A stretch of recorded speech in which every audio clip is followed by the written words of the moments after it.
Hello, ladies and gentlemen. We have, just for the moment, we just have me on. So that's going to be annoying, isn't it? I'm just setting things up. Yep, Rumble is working. There's a couple of people I'm messaging. Now, Wayne won't be on. He's got the floods happening, and his shed at the back is flooded. Now, I was a bit funny on the microphone. Can you tell me? I'm going to change this up a bit. Is this any better? Hello, this is Zuzi. Hello again, and all sundry legends. We meet again. So, how's the microphone, guys? Because it sounded a bit like I was underwater last time when I was watching the show back and making smaller clips of it. Sounds good. Thanks, Jenny. Richard Ford's coming on, but I think he's having some trouble because if you can hear me, Richard, it comes up on my side saying they will need to connect their mic and cam before you can add them to the stream. Hey, Susie, 222. So I've got a ton of videos to play tonight as well. We tried getting Mark Batty on and Matt Lawson. Here you go, Richard. Yes, out to the stage. There he is. Sorry, mate. I'll turn the laptop down. That was really giving me a flogging there. I'm gonna have to do it on my phone. I can't get on my computer. Oh, really? Yep. Yeah, cool. That's all right, mate. Whatever works. That works. How you going, man? Yeah, good. Guess what? What? I'm drinking water tonight. Bullshit. That's full of vodka, isn't it? There might be a beer after I have.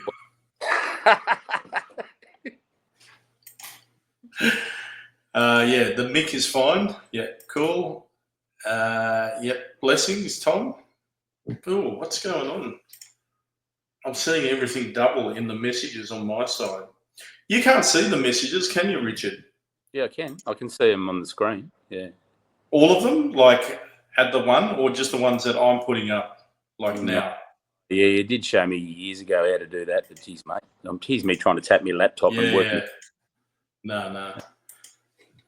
That's all right. Oh, good. We've got people jumping on. So PJ's coming on later, hopefully. Like we said, he's the cat that sort of disappears from your house and then comes back and revisits whenever he's ready.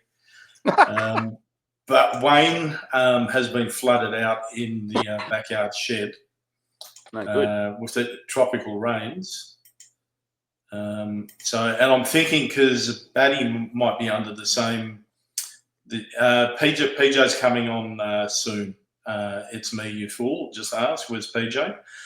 But we asked Batty as well, but I'm guessing he's got the same problem. He's probably flooded out. So we got a bit of storm going on here too, mate. We had a stinking hot day. Yeah. 38, 40 degrees, hot. Come home. Made sure I was able to ingest some liquid quite quickly. Yeah. As you do. Might have been a can of beer. And thought I'll jump in the bloody the wet area and just bloody have a hot cold shower. And yeah, it doesn't work. It works for about a minute and then you get out. Yeah. Anyway, I'm not whinging, I'm not flooded, so yeah. Hope you're okay up there, boys, if you're able to watch.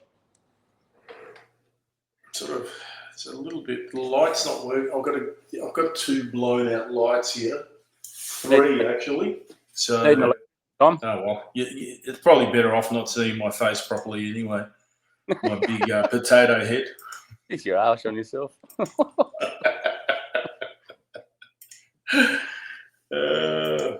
Courage is the cure shared. Yeah. Courage is the cure.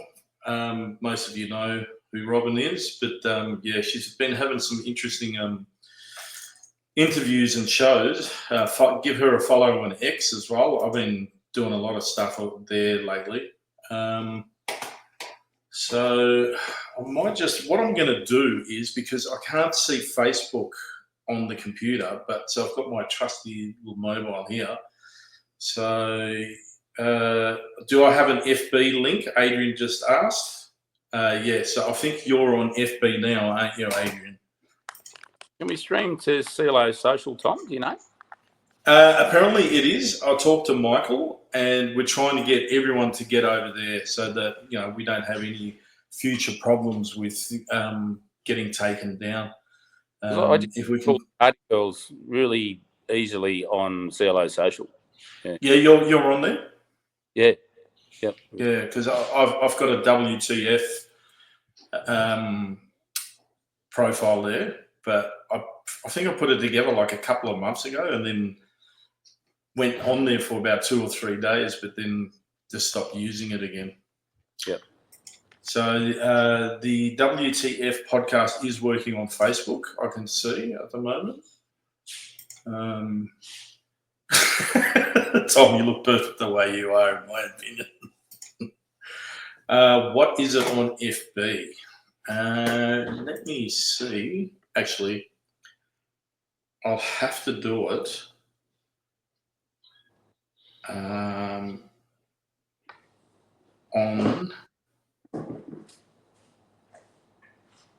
Batty said he's going to pop in about half an hour now. Also, shoot me a link. Okay. Sorry, guys. Oh, I'm looking down and Richard's disappeared. So, if I can hot. Yeah. How hot is it up in Denilquin? 438 degrees. Fuck.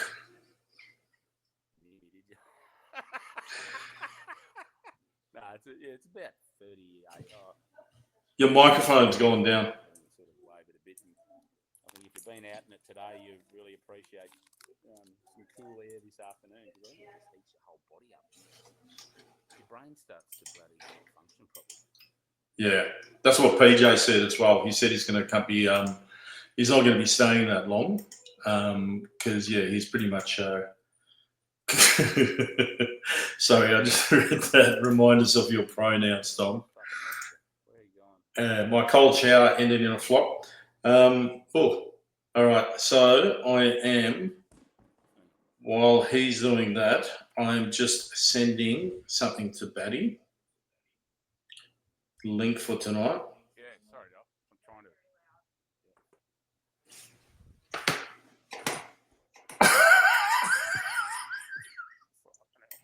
I'm in the shit. You just got told off. Yeah. I remember a year or so ago where you got told off. Your missus must have said, "Turn that bloody thing down" or something. And I can't. Oh, it's pretty much every week.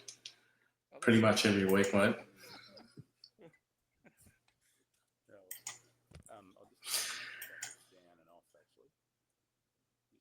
I've asked on CLO Social where we can get the lives. Last week there was a live links button on the left scroll down menu button, but it's gone now and can't find anywhere to get the lives.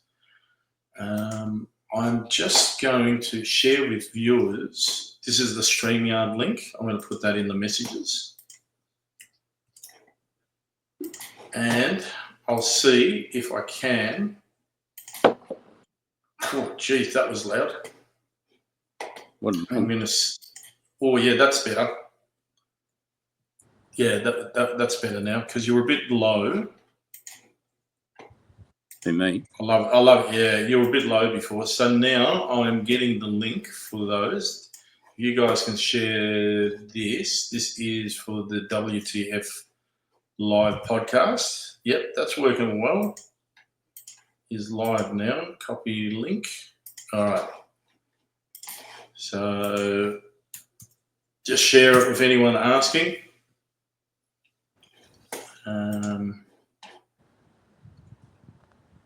So we'll have Batty in half an hour. I mean, there's a chance Wayne could come on, but I would say no from the last message that I got from him, which I'll just have a quick look and then we'll get stuck into. There's a heap of videos and shit that's been going down that I want to talk about. Just hang on, guys. I just want to see if there's any news from Wayne. Oh, there's a heap of people asking me for the Facebook link.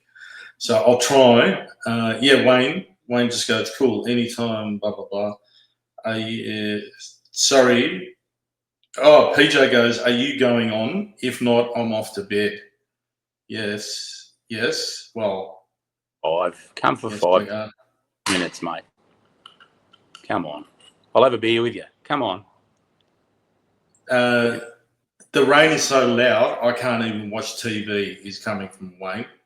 So I think actually this is my fault because I haven't given PJ a link. That could be my fault. It's just so professional here, isn't it? They're right back. So, invite guests. This is all the shit I should be doing beforehand. Yep. It's a ripper, isn't it? Here's a link, PJ. Excuse me. Link, PJ.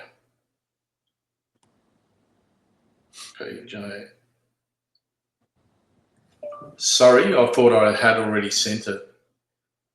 So now I'm going to be way behind with the comment section. All right. Let's read some of the comments out while we wait. Tell Wayne to stop being a sook. Yeah, I know, but we've been there before where the rain is just going to be too much. Like, if you can't even hear the TV, it's just useless. That was before. That's fixed now. He's gone real quiet here on my end. They were talking about you, Richard. Looks like beer cam isn't working well tonight, Richard. Laugh. Beer cam. That's from Adrian. If you're live, then you should be having ads. I don't know. Is that from, where are you? On Rumble? Yeah, I heard. Yeah, sorry about that. We can't control that.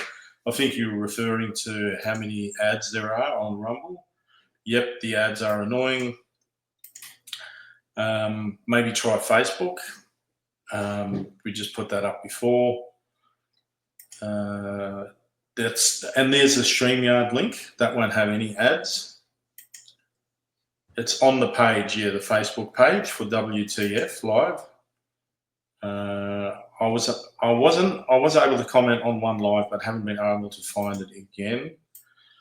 Mate, I cannot hear Richard at all. Yet we fixed that problem. Oh, yeah, he's very loud now. Yeah, sorry, because I was just trying to work out if I could get the laptop going. It's better than looking at both pinheads, mate. I want to see your potato head like real time. All right, I'm gonna put it up on the screen now. The Facebook link.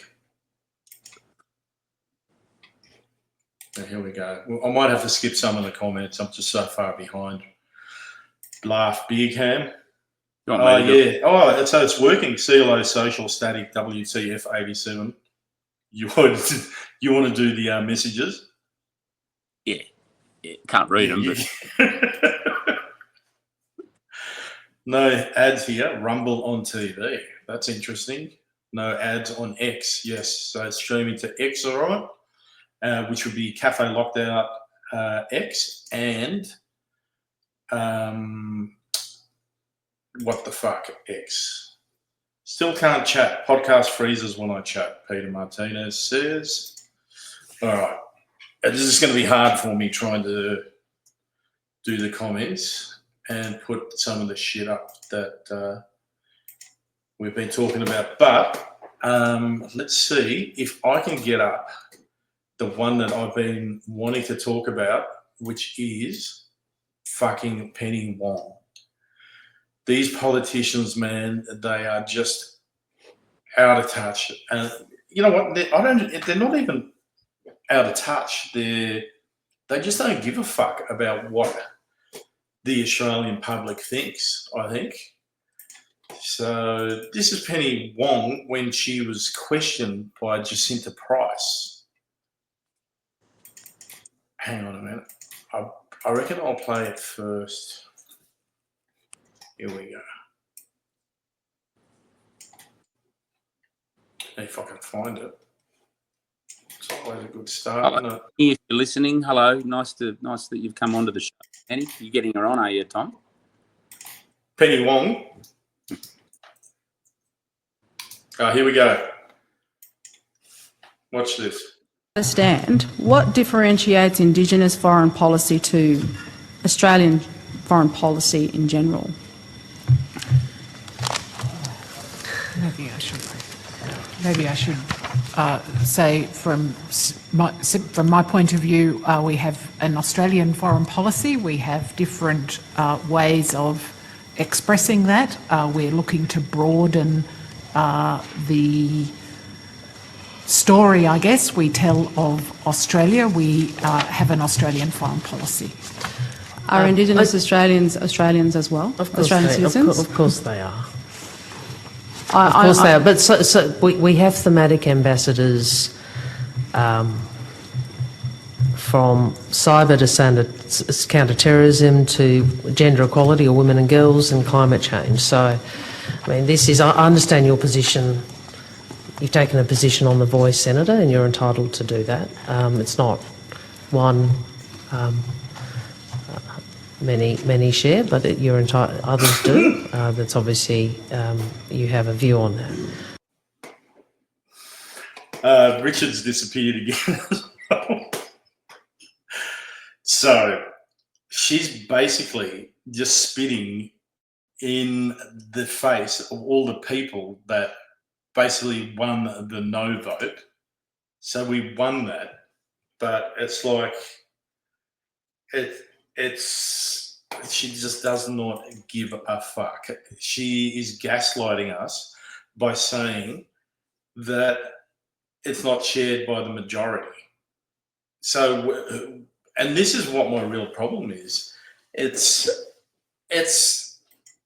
Nancy, yeah, 100%. It blows my mind that she does not care, or it's like she just ignores that we've just had a vote on The Voice, and she did not. She just doesn't care what the people say. Hey, I'm just going to play the intro. We've got about 200 people on now. This one usually Wayne does it, so I've just come up with the intro, and let's see. Hopefully, I've saved it on here. Intro. Where are we? So this one is for the first time I've done it.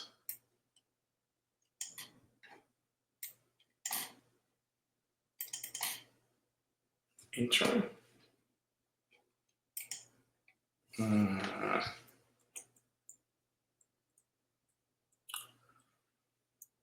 All right, let me do a search for it, guys. Intro. Yes, mate. No, doesn't want to come up. We might have to leave that. Hopefully PJ will come on, or Richard Ford, but I'll try and get. Here's a cut this wrong. It's like she's ignoring the majority. It's not like she's ignoring the majority of the population. She is ignoring the majority. Tom, my neighbour is one of the 7 board members for Treaty Victoria. We Australians voted no to division. That's exactly right. And they seem to gaslight us, saying that this is causing division, when they should be listening to the majority of people who voted no. But as we know, South Australia just went ahead with creating treaties anyway and just implementing parts of The Voice when the majority of South Australians voted against it. It's not occurred to her what the people think. Her perspective is coming from her colleagues in Parliament. That's right. So she's not representing the people. She's representing her own interests. And it was a real disgrace for me that at President Trump's inauguration, they represented us, Penny Wong and Stephen Rudd, who basically said that Trump was, I can't remember what he said. I think he's an egomaniac or something. On your Tom, yep, thank you. It's a little bit hard doing the messages, but we'll get there. I'll get into the groove. It's actually, it's good having Wayne and PJ doing the talking while I'm doing the messages, and I can do, bring up clips and so on. So now trying to do the talking, yeah, it's one of those nights, yeah. That's all right. I'm starting to have fun. I'm starting to get the hang of it, and the messages are actually spurring me on. Oh, Penny Wong, why did you leave me this time? I love a bit of Cat Stevens. Get Robin on, Tom. Yeah, she can come on if I've got a link there. Disaster Tom, yeah. That's why I love this show, because that's what the fuck. I'm pretty sure Robin can get on in the back end. I think she can. She's always got access to this. So if you can hear me, Robin, just jump on. Like I said, those people who missed the show at the start, we had Wayne is getting flooded out, and so it's the rain on his shed is just too much. He can't even hear the TV in his own house at the moment with the raindrops. I tried to get Matty Lawson on. He can't make it. And Batty actually said he's going to come on in half an hour. So who knows? I'm just going to ride with it, and we're going to see what we're going to get. Diversity divides, which causes division, all part of the program. So I've got a few of those later. We don't need stories. We need leadership. Her stories are shit. Yes. No treaty. It won't work. Tom, that's in Victoria too. Yes, correct. Wong is obviously not doing anything for Australians or Australia. She's a tool. It's actually a real disgrace. When I saw that, I was like, my heart just dropped. I'm like, she's saying the majority. That is not a majority. That is not shared by the majority. And it's like, you've just ignored the Australian people. So therefore, she actually shows the contempt that she has for all the Australians. Here we go. Here's our sidekick, Richard Ford Hart. Oh. Richard Ford Hart. Do you want to talk about the hearts that you've been doing? Sorry, mate, you cut out then. What was it? Do you want to talk about but look, you know what? I'm actually sort of enjoying this. I'm just going to fucking smash through the comments. And I'll just read them out. Very few of them represent the people at all. They don't give a fuck. We just did you actually see a lot of that Penny Wong clip? No, saw none of it, mate. She's all me. I'll play it. Yeah, I'll play it one more time. Okay. Because it is it actually shows the mindset of the people in Parliament who are supposed to represent. Understand what differentiates Indigenous foreign policy to Australian foreign policy in general?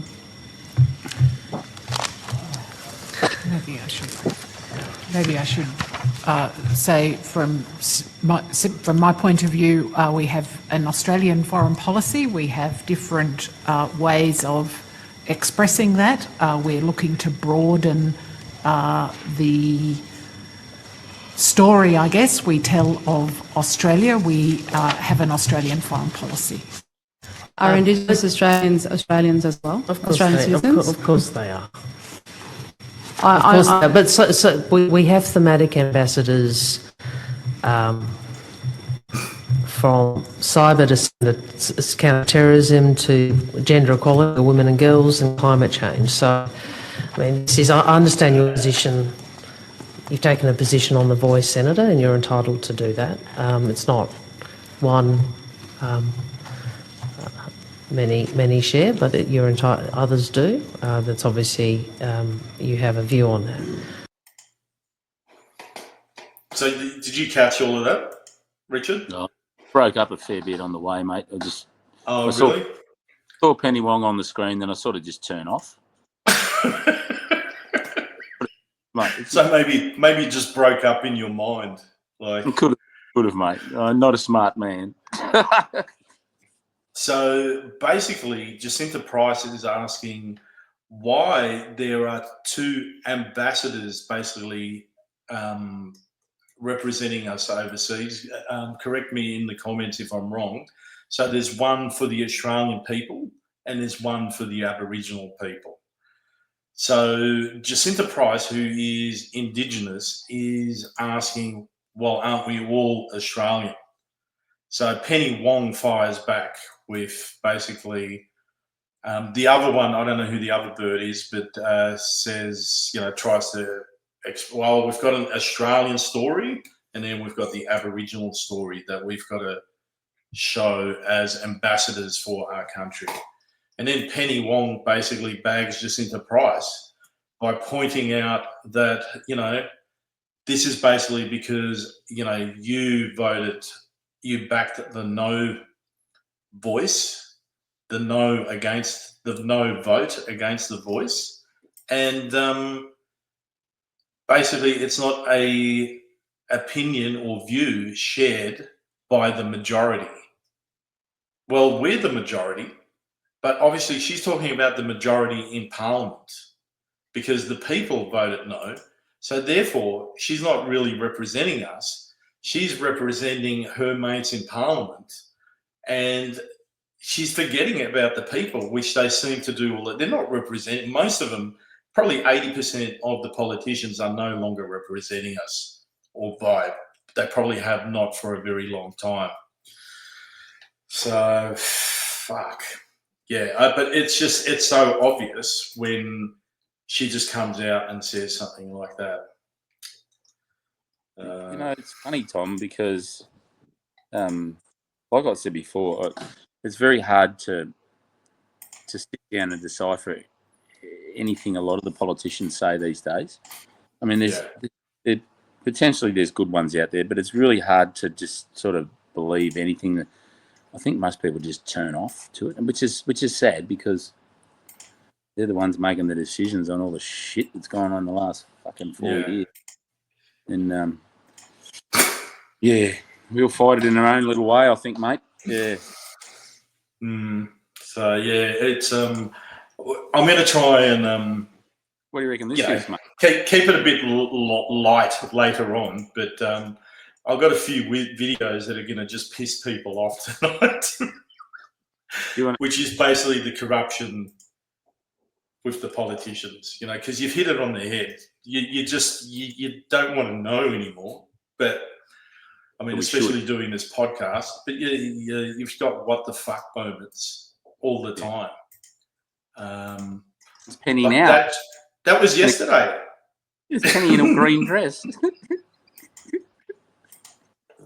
But that was just yesterday, and it's just so why vote?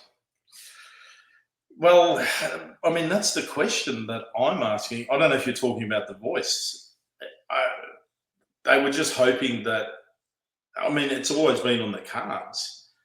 Like we've voted against the misinformation bill, but they're trying to get that through again through basically the hate crime, I think. Now they're bringing in a bill which basically you can't say anything derogatory about any race, religion, gender, and something else. Yeah, so you can't say anything.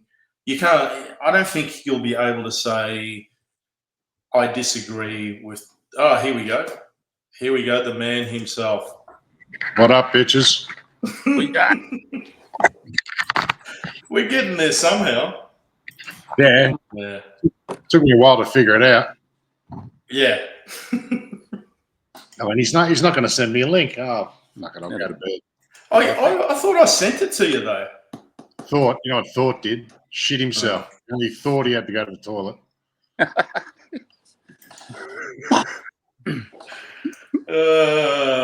All right. Did you see the Penny Wong thing? No, I didn't see anything. All right. Let me get your opinion on this. Here she is, mate. Here's Penny. Penny Wong. And she's Wong. Do you think Wrong. she's Wong or do you think she's white? Oh, Wong, or is she white? She's I want wrong. to go get. Helen, Oh, sitting shit, here. sorry, wrong one. Why wrong are one. you not taking? That doesn't look like any wrong. Come on.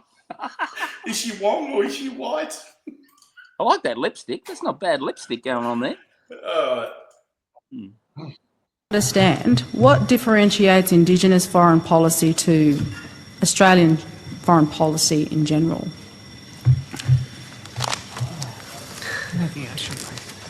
Maybe I should say from my point of view, we have an Australian foreign policy. We have different ways of expressing that. We're looking to broaden the story, I guess, we tell of Australia. We have an Australian foreign policy. Are Indigenous Australians Australians as well? Of course Australian citizens? Of course they are. Of course they are. But so we have thematic ambassadors from cyber to counter-terrorism to gender equality or women and girls and climate change. So, I mean, I understand your position. You've taken a position on the Voice, Senator, and you're entitled to do that. It's not one many share, but you're entitled. Others do. That's obviously you have a view on that. So we've already talked about it, PJ. So what do you think of that? Well, for starters, many share because it got no. So it's a majority, not a minority, Yeah. that share that view. I just think the government won't concede defeat on this issue. Yeah. Hence, they're just doing it anyway. Yep. So They're not representing us. They're representing their friends in Parliament. They don't give a fuck about what the majority, 64% or whatever it was, voted against. I reckon they thought they were going to win it easily because they were just shaming the Australian people into, it's the Indigenous, so we've got to do the right thing because they've just been guilt shaming Australians for quite a long time now.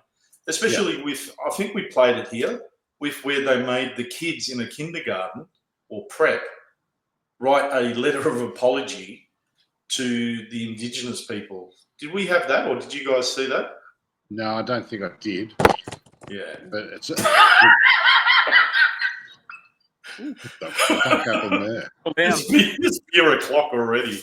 Oh, by the way, you know how last week I had no alcohol in the house, but same thing today. I got more old champagne, which is not even in the fridge. Oh God! Oh, what are you doing? Can't be doing that shit. Okay, just once. Welcome to February. Oh, why? What's I that do it say? every year. Oh, you do, yeah? Yeah.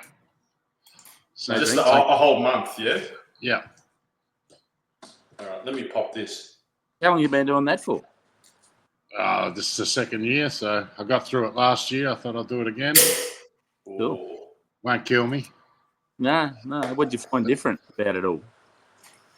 Oh, that I found that zero alcohol beer tastes good, but it's fucking expensive. Yeah. Oh, what, really? Yeah. It's the same price as normal beer. What? Pretty much. I've never tried it.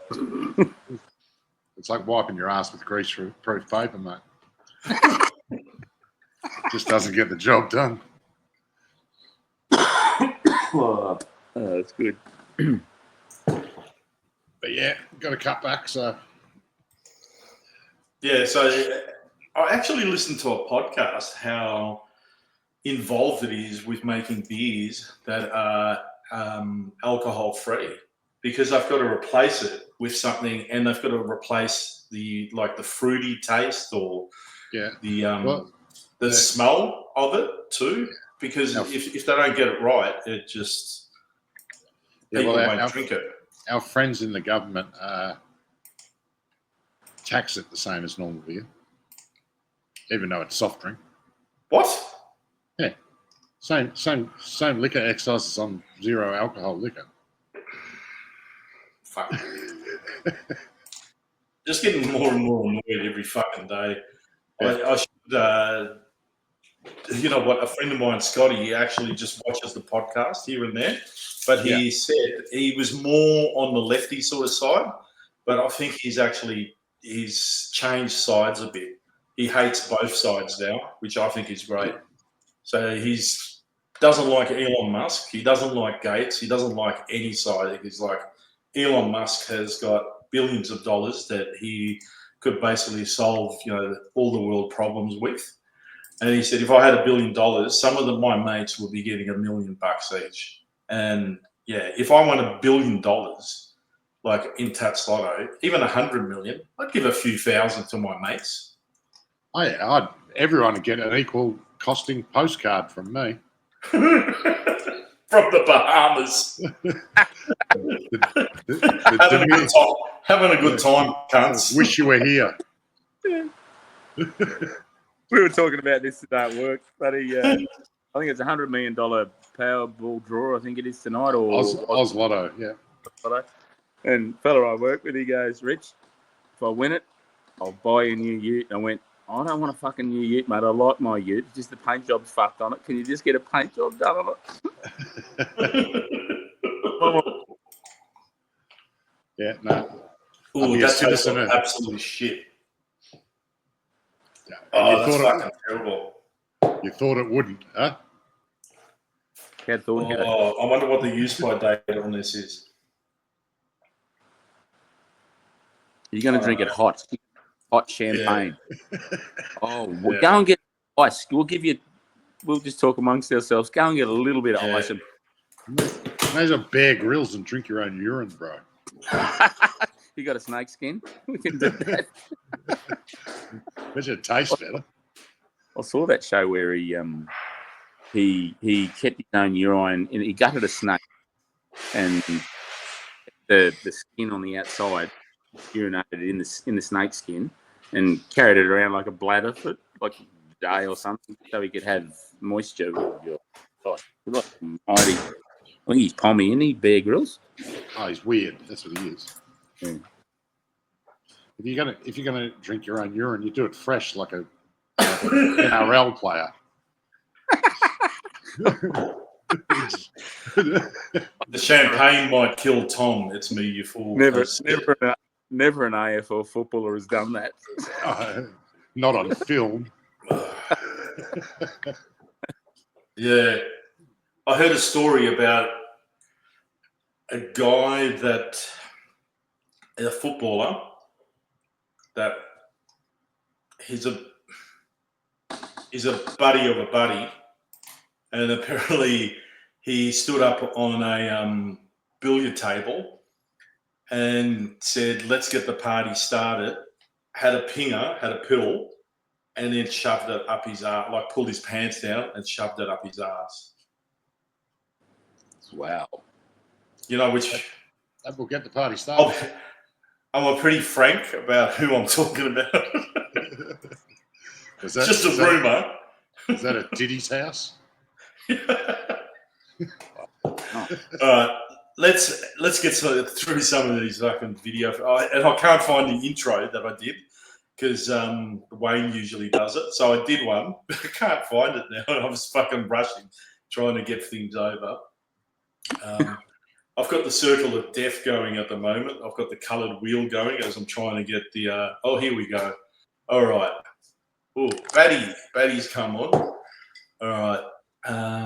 Let's see what... actually... Pretty Lexia. Yeah. Let's go Daniel Andrews. Daniel Andrews at dinner last year in November with Anthony Albanese and an Indian millionaire at a Turak mansion. She's objective from her husband's point of view. The wife's just organising this. That's right. I'm giving you feedback. But exactly what we were saying. The logic there is that instead of being processed together, they're being processed separately. Exactly. And a different risk rating. So they've been processed with reference numbers. All gender jokes aside. Yeah. they've been processed with reference numbers. So there's a big push right now in India where they're going, okay, well, let's go to New Zealand because Australia's taking 60 days minimum. And funny enough, the visa's been rejected from a husband's point of view. So the wife's just organising this. Mate, That's really. I've right. got no idea. I'm giving you feedback. But Exactly what we were but the logic there is that instead of being processed together, they're being processed separately. Exactly. And a different risk rating. So they've been processed with reference numbers. All gender jokes aside. Yeah, they've been processed with reference numbers. So there's a big push right now in India where they're going, okay, well, let's go to New Zealand because Australia's taking 60 days minimum. So, So who's welcome to the show, Batty. G'day, Hey. fellas. How are we? How you going, Yeah, mate? good, mate. Good. Cheers for the last minute invite. That's what the fuck.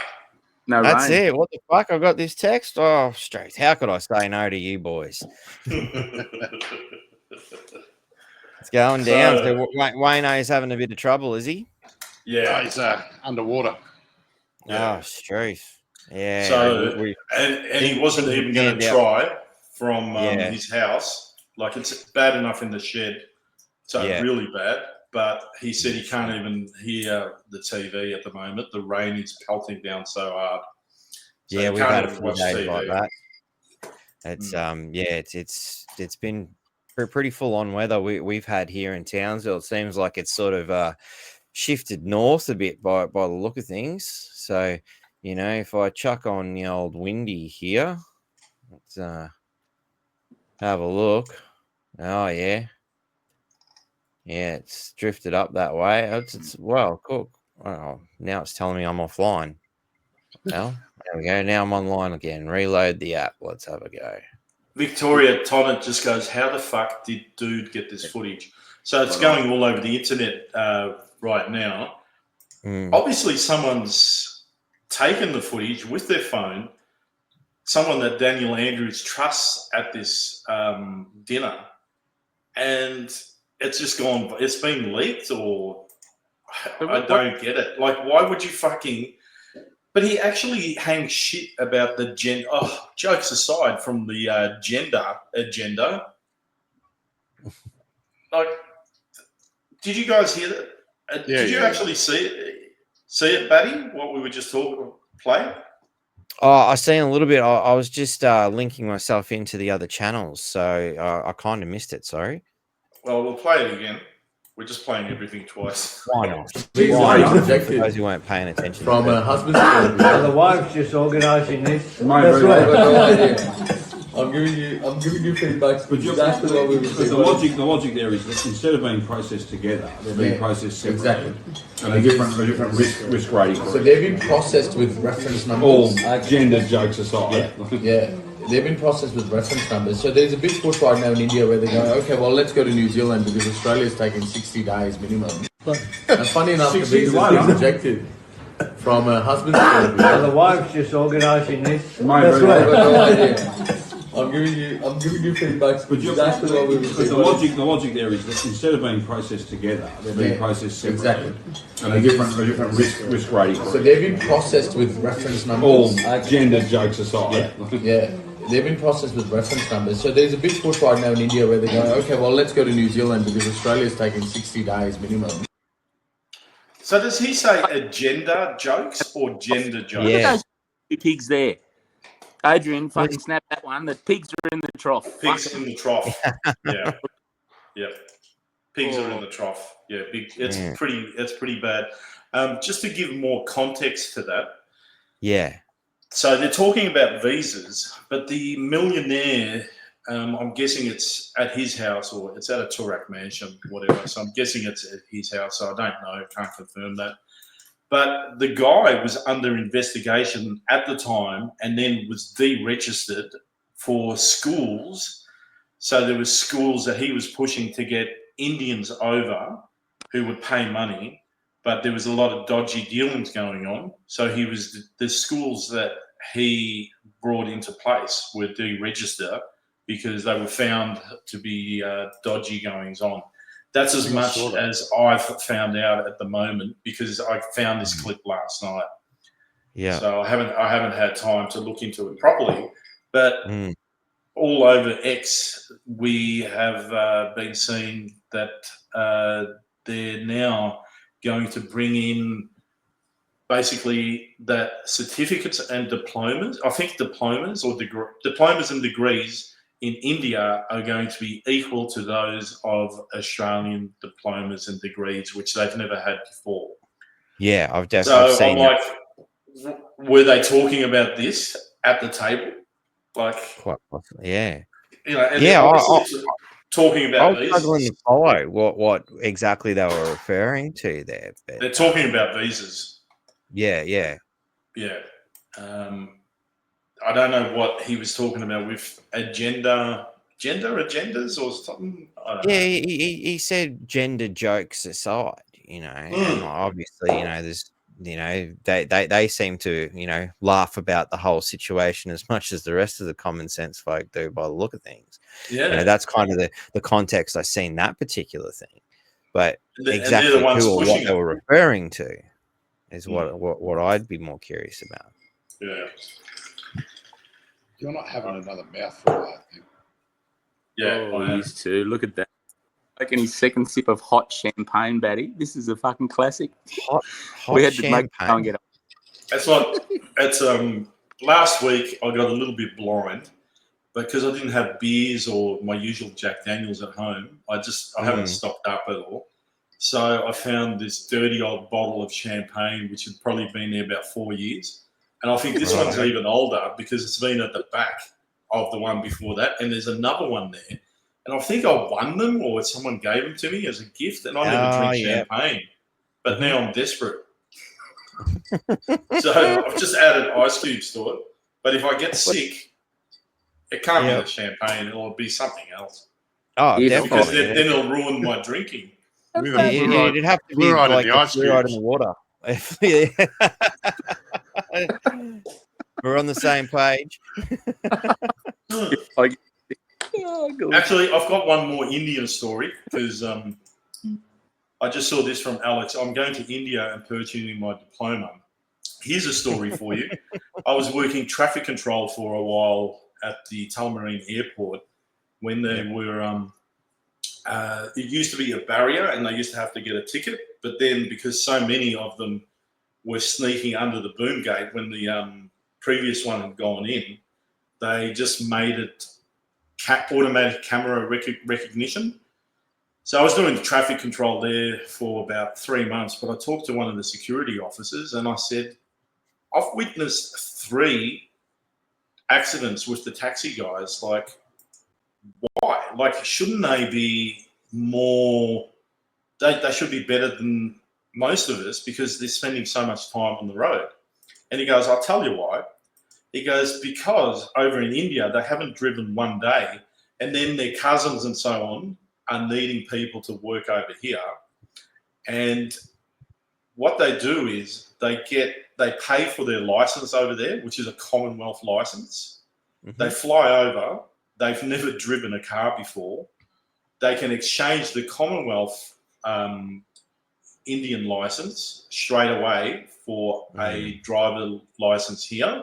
I don't know if that's still the go. I'm hoping they've shut that down. But then they then jump in a car from the taxi service run by one of their mates, and they've never driven in their life, and they start learning as they go. Truth. That's a what the fuck, isn't it? Can't wait. Bloody hell. Considering the bullshit my son's going through to try and get his license at the moment legitimately here in the country he was born in, it's disturbing to think that, hey, he could have just gone to India and, made his life a hell of a lot easier. Fucking hell. Don't have to do 200 hours over there. No. Yeah. Or just spend bloody weeks on end with the Queensland roads department, whatever they fucking call it, while they try and figure out why their online system doesn't fucking work. It had no problem taking our payment, but it seemed to have trouble actually allowing him entry so that he could do the online written component of the test. It's a joke. Oh, it's astounding. You know, well, let's everybody go digital. You can't even do an online bloody test, you know, for to get your license. Well done, guys. Straight. Imagine what it'd be like when everything's digital ID and controlled by the government. Fucking hell, they can't even organise a bloody driver's test for a 17-year-old kid. Can't wait. Can't wait. All right. Let's go get into Babette. Oh, you know what? Actually, want to lighten it up a bit. This American woman went to Pakistan and then was rejected by her online boyfriend. And this was her reaction when she landed in Pakistan, because she overstayed her visa and then refused basically to go back. Please sit down. Be quiet. I'm not sitting down. Please have seat. My plan is to reconstruct this whole country, okay? I'm asking for 100K or more.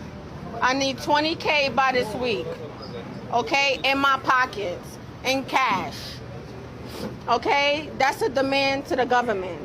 The government is gonna fix up these buildings, fix up the streets, and clean up these streets. It's ridiculous out here. I do not like it. Okay? Lock him up. Right now. Right now, I'm going to mind my fucking business. Thank you very much. Have a nice day. Clear the way. I've got a few questions. Oh, fucking oath. You ask him. So her online dating, goes to Pakistan. Sorry. The dude that's catfishing her rejects her, and she still overstays her visa and is demanding cash because she doesn't like it there. But then she says she wants 100K so she can rebuild the country. That's just mentally ill, man. But yeah, somehow it reminds me of, like, you know, say somebody from Pakistan coming over here, becoming, say, you know, a senator or something, and trying to do the same thing. It just seems like, you know, I don't know, astounding parallel, really. Yeah. It'd work here, wouldn't it? Yeah. Well, I believe it's currently happening, isn't it? Yeah. So, Senator for the Greens, ring a bell? Yep. Yeah. But wait, there's more. Hang on. You couldn't be. Chilling. You chilling here? Why are you not taking your flight? It's none of your business. Now go home. जी अस्सलाम वालेकुम sir. अभी थोड़ी देर पहले जब हमने देखा कि इस खातून अमरीकी खातून को आप तमाम हिफाजती इक़दामात के साथ यहाँ से मूव कर दिया था, ये दोबारा अली आर्किड गार्डन वेस्ट में आ गई हैं, क्या मामला है, थोड़ा सा बताएंगे? बस इनको हम सिक्योरिटी पॉइंट ऑफ व्यू से यहाँ से लेके गए थे, इनसे पूछा कि इन्हें कहाँ ड्रॉप करें, गेस्ट हाउस या एम्बेसी या जहाँ भी। ये गई थी, साथ हमारे डीएसपी डिफेंस भी थी, एसएचओ वुमेन भी थी, लेकिन उन्होंने मना कर दिया कि नहीं, मैं यहीं रहना चाहती हूँ, ये यहीं स्टे करना चाहती है, लिहाजा इनको यहीं छोड़ रहे। तो आप अभी यहीं छोड़ के इनको जा रहे हैं? जी हाँ, यहीं छोड़ के जा रहे हैं। ठीक है। She's good at you know how sorry, what did you say, PJ? Apparently she's good at cricket. I gotta get a beer. but you know that theory how, you know, what's his name, Obama, Bin Laden is alive. Well, Saddam Hussein He's a Pakistani policeman. Is moonlighting as a Pakistani police officer. He's still alive. It's Mick Malloy.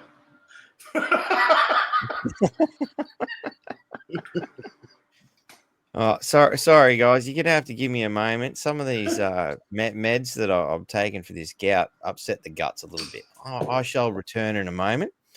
Or either that, or this whole scenario is giving me the shits. But bear with me. Sorry. Oh God. All right, what do we got next? All right, let's go back on to something serious. And this is Babette, who I'm starting to love more and more. Make no mistake. But this war is a war which does not conscript men, planes, tanks and weapons to its cause. A new report has found more and more students, single parents and renters are slipping below the poverty line as cost of living pressures bite. This war is an economic and financial war. The Australian economy could actually fall off a cliff. We are witnessing the steady decline of our traditional institutions, such as family. The average school-age boy only spends about 30 minutes per week with one-on-one conversations with his father. Marriage, religion, the sanctity of life, patriotism, borders and education. This is not an accident, but rather by design. Radical Marxist ideology has been marching through our institutions for some time. Stop drinking cow's milk because it's been co-opted by white supremacists. Terms like white privilege and white privilege, white privilege and gender fluidity Gender fluid flag have now become commonplace. The issues that we are experiencing were created by men and women, and they can be solved by men and women. At BlackRock, we are forcing behaviors. And if you don't force behaviors, whether it's gender or race, you're going to be impacted. It penetrates the cabinets. The change is not just happening. The change can be shaped by us. We have to prepare for a more angry world. How to prepare? Take the necessary action to create a fairer world. I see the need for a great reset. So people assume we are just going back to the good old world which we had, and everything will be normal again. This is, let's say, fiction. It will not happen. We must work together for the benefit of our country and our people. The challenges that we face are many.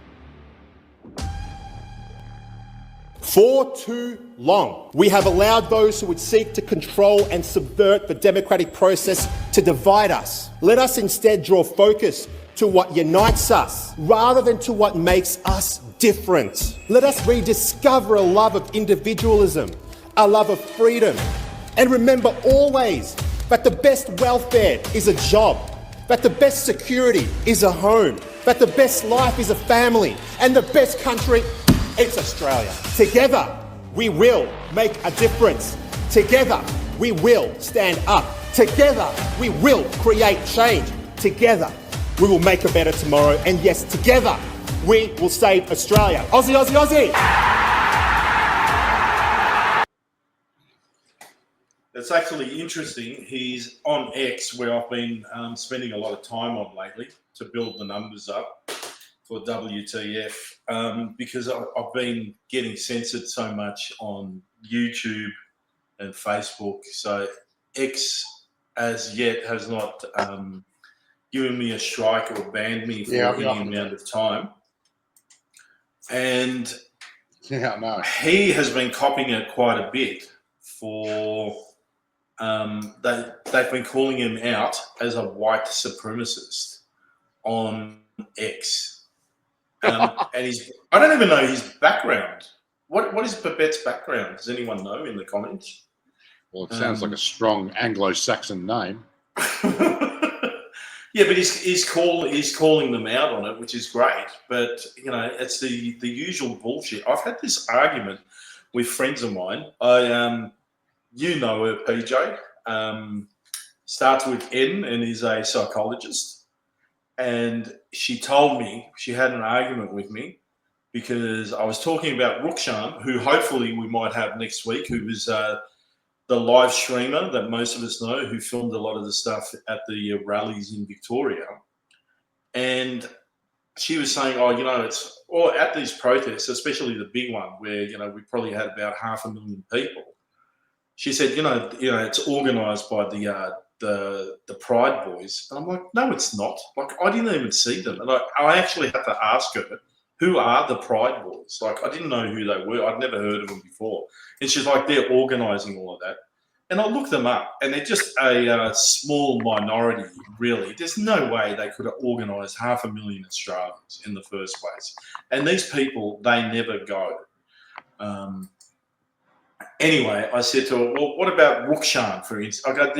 We had heaps of people of all colours and races. Like, if you actually went there, you'd actually see that. and she said, oh, and I said like Rukshan, for example, he's Indian, so he's obviously not a white supremacist. She then argued with me saying, well, you can be dark-skinned and still be a white supremacist. That comment just fucking blows my mind.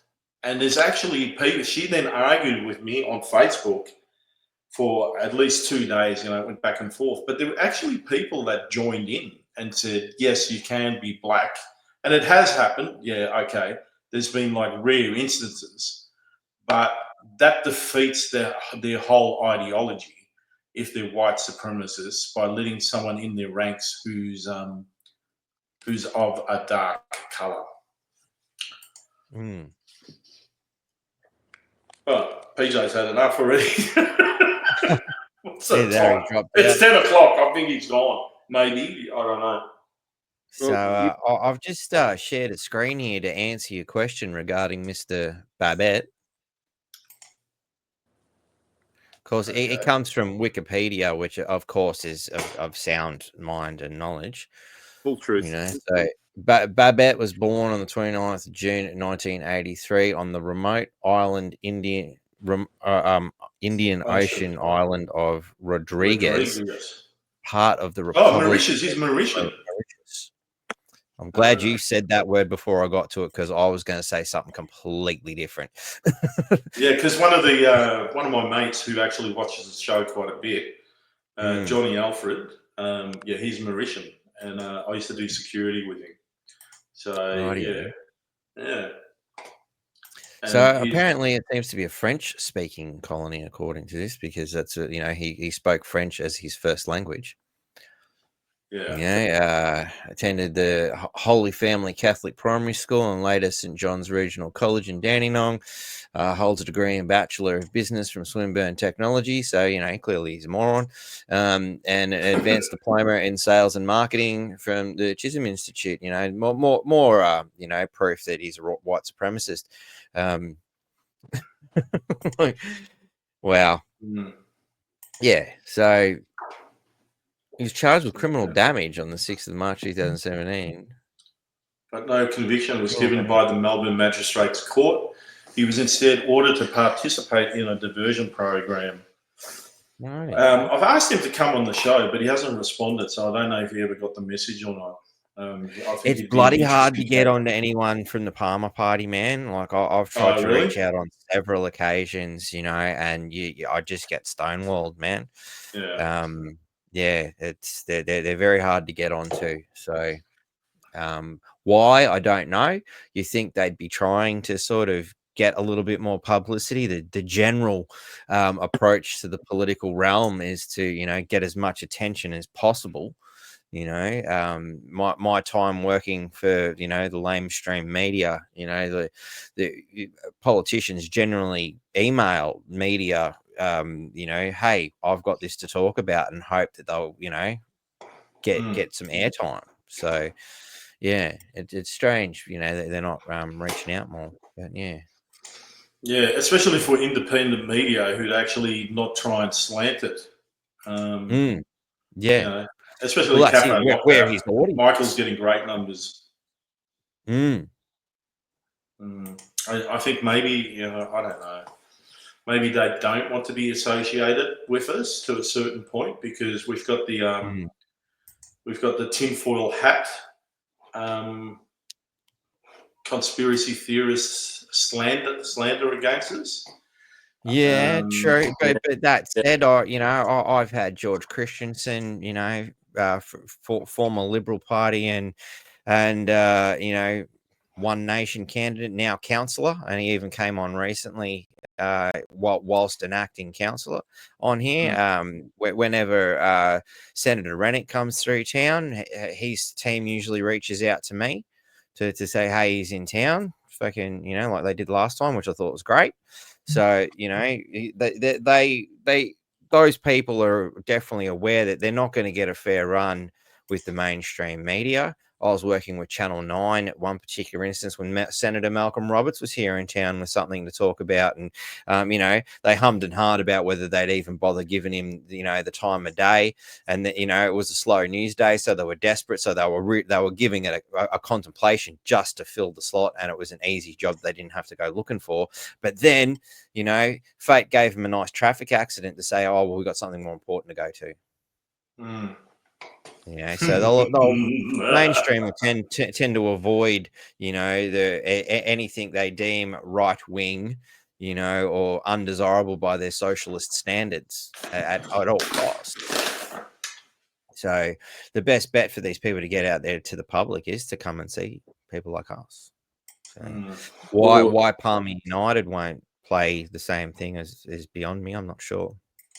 Johnny Alfred just said we spoke French as kids. There you go. I didn't know that. Were you born? I've never asked you this, Johnny. Were you born there, or you immigrated, or you were born in Australia? We'll see what he comes back with. Let's play it. I've got so many fucking videos, man. Like with all the shit that I don't want to get Troy Thompson. When you were saying before you had a counsellor on, a mate in South Australia, Robbie Roach, has just had they've had a council meeting, and he's presented to them the DNA contamination to the council. But to do that, I think he had to get I don't know if it's called inaugurated or sworn in type thing to become able to do that. Go and have a look on.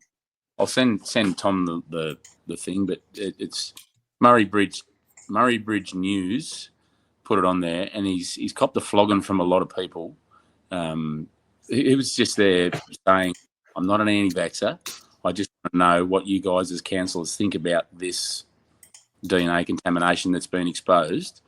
And every council in Australia has asked the questions, and they had a right to reply. Only one councillor talked live on the night, and then I think within an hour or two, I reckon it was taken off.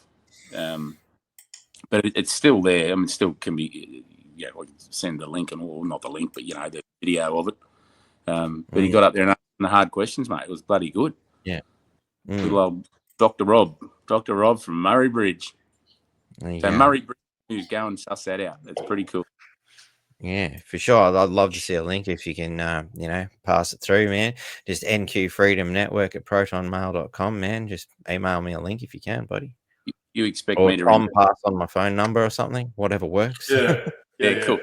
I'll get you to have. I'll send you his details, 100%. Yeah, sweet. Rob Roach would be, I don't know, Rob would be 65, I suppose. Still going like a gun, mate. Just incredible. His energy is just amazing. What he's doing, and he's going to chemists all around. Well, whenever he comes to an 832, he just drops in on the way because it's a fair way. Could be 200 or 300, 400k trip for him. He just drops into the chemists on the way and drops them off the details of the DNA contamination and has a polite chat to them. And sometimes he may film it, sometimes he may not. But he's making ground, mate. It's good what he's doing. It's really good. Nice. Yeah. Nice. Well, it's definitely getting harder and harder for them to ignore.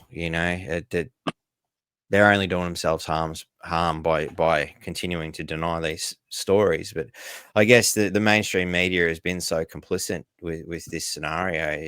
It's a massive admission of guilt for them to turn the system around. Oh yeah! Did you see that interview with Tucker Carlson and is it Piers Morgan? Oh yeah. I was wrong. I was wrong, and he's trying to backpedal and seem like the good guy. Get to see where that was going. Fuck you. Oh, I didn't. I don't know if there's but they were talking about the Ukraine war, and he just kept on pushing. Well, what do you want? Do you want Russia to take over Ukraine? Like, what do you want? Like, where's it going to stop? So, my main argument is with that NATO is building bases there, and he wanted to put a stop to it.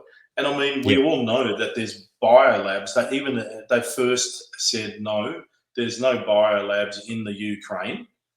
And then they did a 360 and they said, we're very concerned because the Russians have now taken over the biolabs in the Ukraine when they said that they didn't exist. So hopefully I can still find that video. It should be online. They should not have deleted that because there was a Senate investigation into it, and the woman in charge of that, there was a video I saw. She initially said, "No, there's no biolabs," and then later she said, I'm pretty sure she was the one who came out and said, well, there's a real concern because the Russians have now taken over these biolabs. They've encroached into that area and are now taking over it. So it's the same sort of thing. They're funding gain of function, right near the Russian border. And I'm not a fan of dictators, which I would say Putin is, and that's what they were arguing about because Tucker Carlson was making the point that Zelensky is a dictator as well, and he's spot on because I want to research because I'm not sure what Tucker Carlson was referring to, but I'm quite sure he's more of a journalist than what I am. And he was saying that he was organising the assassination of political candidates. And we all know this, or most of us do. He's getting rid of Christianity. And he basically is not having any elections because they're in wartime. Yeah. Which sort of does make sense, but at the same time... And I believe is actually a legal loophole within the country's constitution. So he's not acting outside of the lawful parameters of the country. But Tucker Carlson had a good point. There was never an election that put him in place through any voting. So there was never an election to put him in. So he was saying it's a coup organised by the CIA, and that's how he came into power. Alexia Dossio just said they are all dictators. So I'm not saying one's better than the other, but Tucker Carlson had a real point, and Piers Morgan just seems to just sprout the same rhetoric, going, well, what do you want? Do you want Russia to take over the Ukraine? And his point is, where do you want it to stop? But he just seems not to actually take on any critical thinking and he won't accept that Russia probably would not have walked in there if NATO didn't have those biolabs and didn't want to was putting NATO bases in there.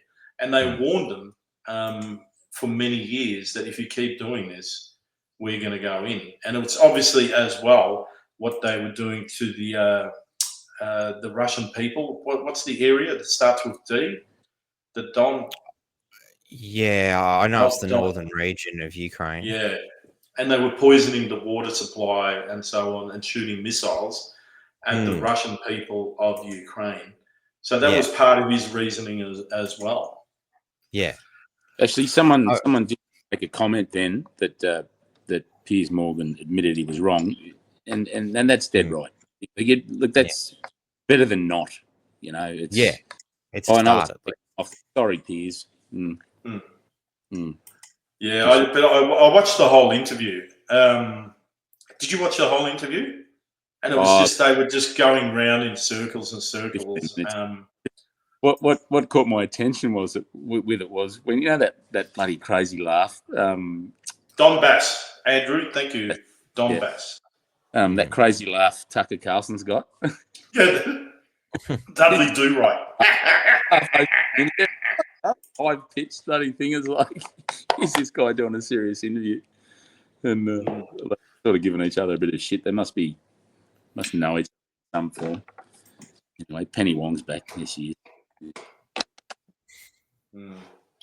Yeah, actually, fill me in. Well, like, I mean, I'm pretty confident from what it says here. Penny Wong says majority are Wong on the voice. I can kind of get the gist of where that's going, but I haven't seen the news today, so this clip. Recap. Yeah, we're going to show it for the third or fourth time now. So, but this blew my mind yesterday. Watch this. And we'll get your thoughts on it. What Benny. differentiates Indigenous foreign policy to Australian foreign policy in general?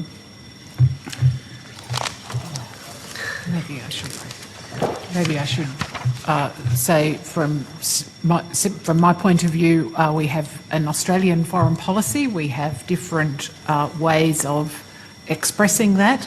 We're looking to broaden the story, I guess, we tell of Australia. We have an Australian foreign policy. Are Indigenous Australians Australians as well? Of course Australian citizens? Of course they are. Of course they are. But so we have thematic ambassadors from cyber to counter-terrorism to gender equality or women and girls and climate change. So, I mean, I understand your position. You've taken a position on The Voice, Senator, and you're entitled to do that. It's not one many share, but you're entitled. Others do. That's obviously you have a view on that. So it's not one many share, even though fucking somewhere in the vicinity of 60 to 70%, depending on which state we're looking at, which is clearly a majority, said no. That's baffling. It's really interesting the way these people can distort reality for their own purposes. You know, like it's baffling. I mean, it's got. I would consider that a mental condition, and I would question the woman's sanity. And I think if you can look at a 60 to 70% majority, depending on which state you're looking at, as not the majority, then clearly she needs to be on a psychological evaluation. That's just my opinion, you know. Here was what you missed, what my thoughts are on it, where Johanna Mason just said, who is she referring to by many? She's talking about the many politicians who are probably in the majority because she's gaslighting us, and that's the way she feels about the rest of Australians. She looks at us as peasants and that we don't really count. And that actually seems to be what's going on, because I talked about South Australia, how they're still going to push treaties through. A lot of stuff is still going on behind the scenes, probably more than what we even know about. And they're just like, oh, well, you voted no, but you were wrong. And you know, I mean, a lot of, well, the majority of Australians got painted as racist. We got painted as racist because we questioned, you know what, I would have voted for it if they replace what they've got now and be transparent about where the 40 billion is going, and they actually explained what The Voice was going to be. They didn't explain what it was going to be. It's just like they were just going to make it up as they go along. We were going to have another 10 billion or 2 billion added to the 40 billion already. But what really disturbs me is she's forgotten already about the Australian people who voted as a majority that they said no. And she's gaslighting Jacinta Price. And she represents us. Yeah, it's just fucking mind-boggling. I mean, again, Jacinta Price herself is Indigenous, and I like the way she asked that very valid question: aren't Indigenous people considered Australian citizens as well? Yeah, aren't we all the same? And then she tries to sort of, you know, dismiss what she says as, oh, well, we have ministers for, you know, all these other, you know, little groups that we've created. You know, again, you know, the gender groups and all this other shit. You know, it's like, well, again, you're so because you want to pigeonhole and separate people into minority groups and give them an alleged voice again, and you can see that's where she's making that comparison. Or we've given this minority group a voice because clearly the majority are not capable of looking after the minority. You know, and completely avoiding the lessons of Star Trek 2, and Spock's, phrases, the needs of the many outweigh the needs of the few. She's gone more for the Captain Kirk approach or the one. Yeah. So, Batty, you're I hear when you do pod, you're pretty in touch with your Sorry, that was Star Indigenous. Trek 3. I just remembered I got my Star Treks mixed up. Sorry, apologies. You're pretty in touch with the Indigenous population, correct? I've heard you often talk highly about mates that you go out on country and do stuff with. So, I heard about you. Is there a being time? Sorry, just 5 seconds. Sorry, I know I'm butting in, but I watched the podcast where you said you're celebrating Australia Day with your Indigenous mates who were against it. They were voting no, but they wanted you to celebrate Australia Day with them. Yeah, I was invited out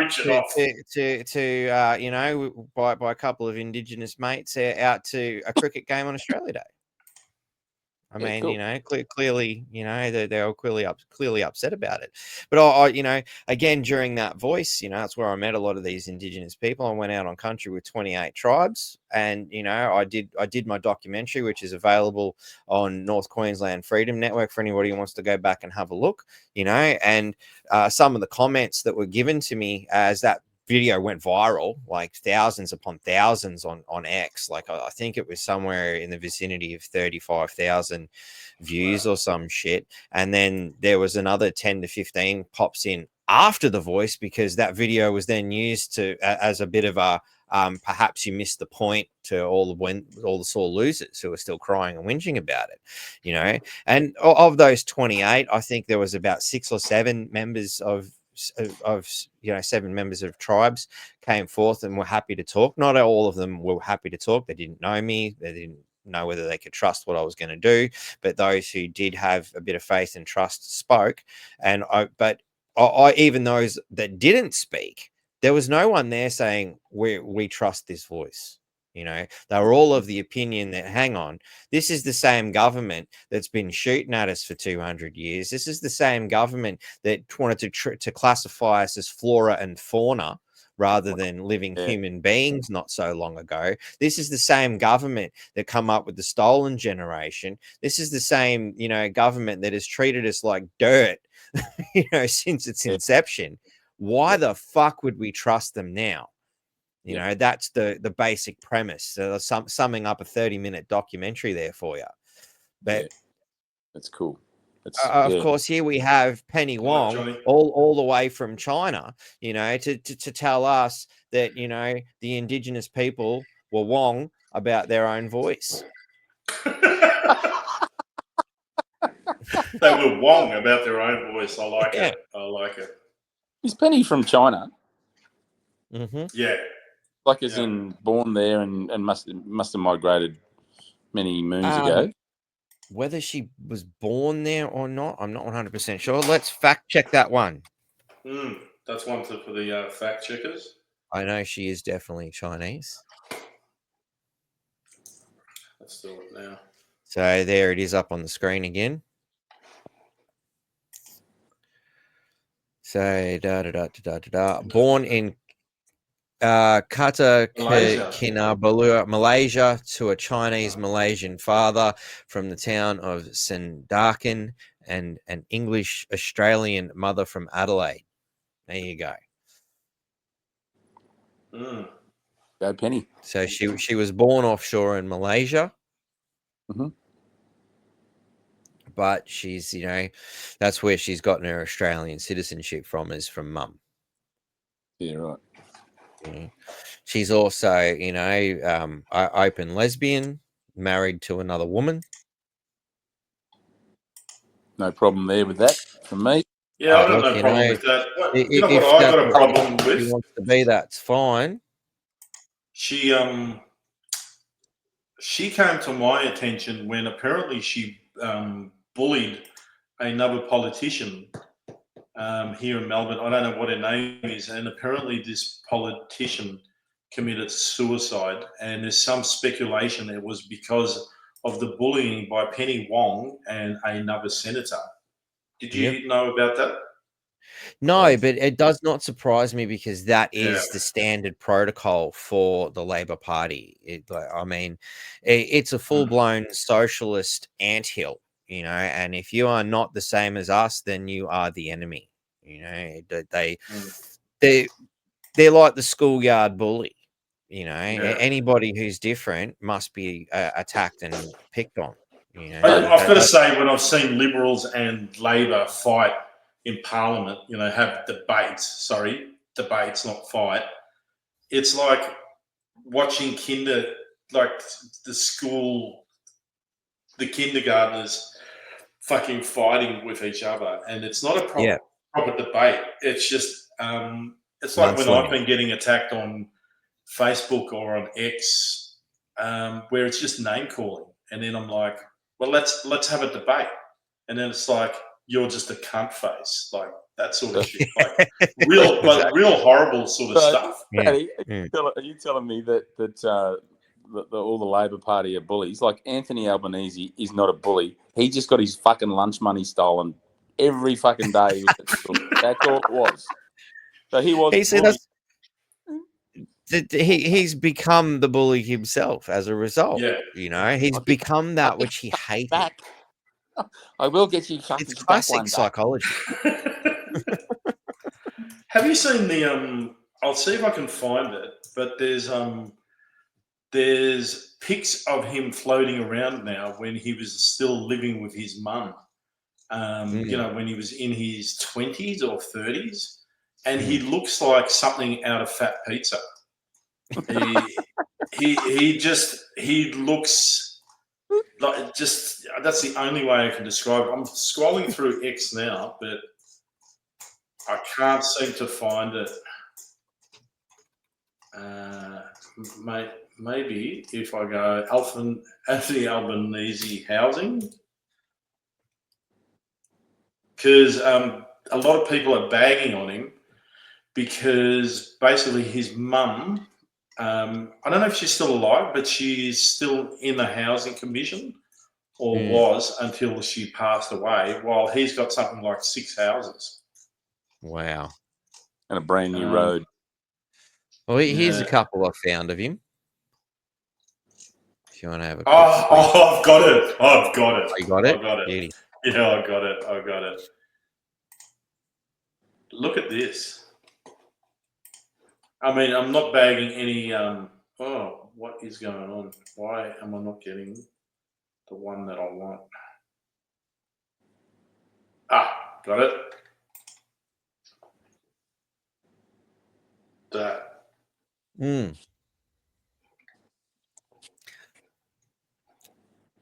I think this one's better. I love this one. Have a look at what I've just got here.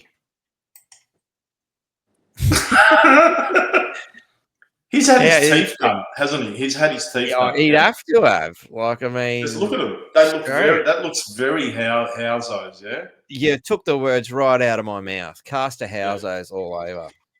Yeah. I'm surprised he hasn't gone and tried to Photoshop the Australian flag out. Yeah, or is that a hat? Yeah, that's he's definitely had his tooth done. That could be an Australian hat. He wouldn't be wearing that nowadays, would he? Flag here. And he was part of the Socialist Party, wasn't he? The back Labor when he was Party living is with the his mum. Party. Like if you again, you can go to Wiki and go. You typically all you have to do is Labor and socialism. Socialism in Australia, Wikipedia. Socialism in Australia. Straight away, it brings up, the notions of Marxism. Here we go. The Democratic Socialist Reformist Electoral Project of the early Australian Labor Party. And the revolutionary Marxism of parties such as the Communist Australia Party. They're all tied in together. Yeah, they are. And, Lucy you just know, said this is when I started to piece a couple of these things together. I went to a May Day rally in Victoria, somewhere in the vicinity of about 10 years ago or something, you know, and at that rally, you know, they had, you know, it was organized by a full-blown Labor dude that was hiring us to come and film his band and whatnot. And I'm there getting given badges to promote socialism. There's tents for the Chinese Communist Party at this labor rally. Unions are all over the place, and I'm like, mate, what the fuck is the Chinese Communist Party setting up a tent over here? You guys support that shit? And what the fuck is with these socialism badges? Like, you know, we fought wars against that shit, right? What's going on here, mate? Oh, that's just the far left of the Labor Party. Oh, really? Well, consider this the last time I work for you, mate. Albanese's mother died 2002, by the way. And Lucy said she, the comment before was, the pic I saw, he had an earring in his left ear.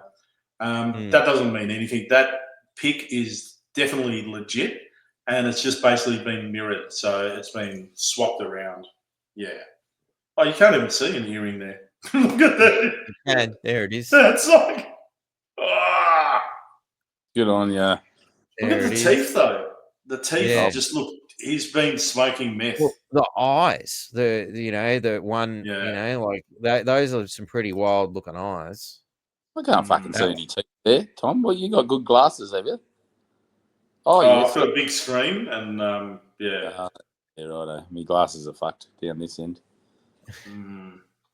Yeah, I find having, you know, a 42-inch television set is annoying.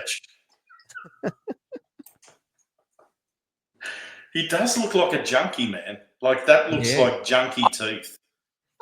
It does. I would Maybe like importing some new teeth. Oh, for sure, man. For sure. There is no way those are the same teeth as before. There is no way. So he's had I'm really thinking so he's had a makeover. He's been living with his mum at least since 2002. And someone's just gone, we can turn you into Pretty Woman and give you miscongeniality. And they've given him a makeover and gone, right, it's the WEF. Fucking, they've given him a makeover and gone, right, you're going to be our puppet. Yeah. If you had 6 houses and his wage, mate, you can get some new teeth as well. Yeah. I need some new teeth too. Yeah. Got a few holes. Fucking hole. Fucked. Hey, let's change. Let's change the subject altogether, like we usually do. Do you want to talk about cats? No, I want to, because we've sort of been on the Ukraine war, but this is about Poland. Poland, you know, they've got a strict border policy, and Belarus, they've been Islamists have been breaking into the country. Yeah, so I wanted to play it because this is really fucking interesting, and especially the follow-up video. So let's make sure I got the right one first. So these Islamists have been breaking into the country. Alarmist. Here we go. Yep. Islamists. Oh, you can share up to 10 videos. We've got too many videos up there now. I've got to get rid of some. All right, I'll keep an eye from that. But all right.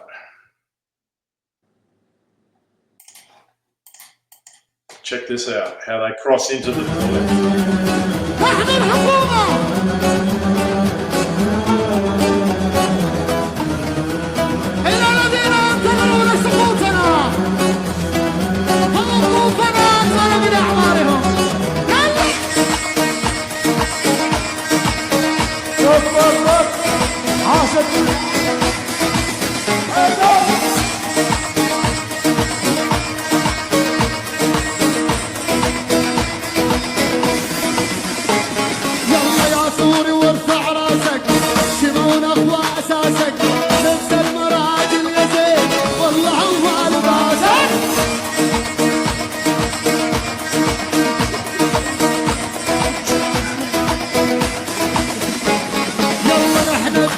والاساس هو الناس ترفعوا الراس والله نحن سوريين نحن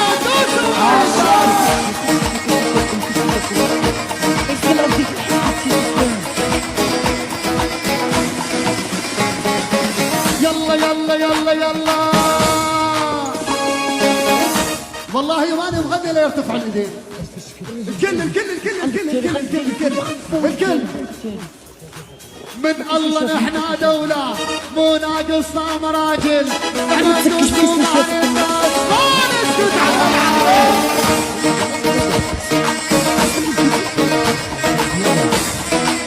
واحد مسا احنا الدولة والهيبة مهما طالت الغيبة احنا الدولة والاساس ما ننحني مصيبة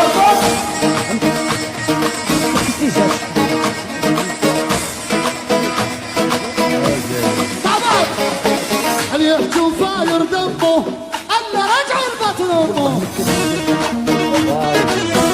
So I think we get the idea, but I don't know much about Belarus. But I know they're a Russian ally, but I'm actually surprised that they've got Islamists. But this is the follow-up video of the Polish army personnel, and these guys then actually throw rocks at them. Right, can I ask you before you go to the next one, Tom? Do you reckon, as they were expanding that fence, do you reckon they were listening to that music? No. While they were doing it? Because it was fucking terrible music. I reckon that's why they were probably trying to escape the music. It could be that. It could be that. So nothing, you know, everyone's got their own taste in music, but by fuck, let's get the fuck out of here. But this is actually the follow-up video is actually interesting. Better be good. Video. See that? They're throwing rocks at the Polish soldiers.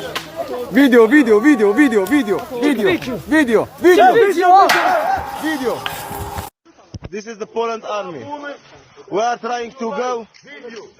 We are not doing anything. Shoot me. This is the Poland army. Sorry. I'm going. Please, no. He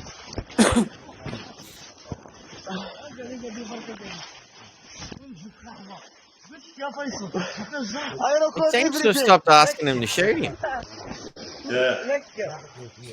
I will show everything to humanity.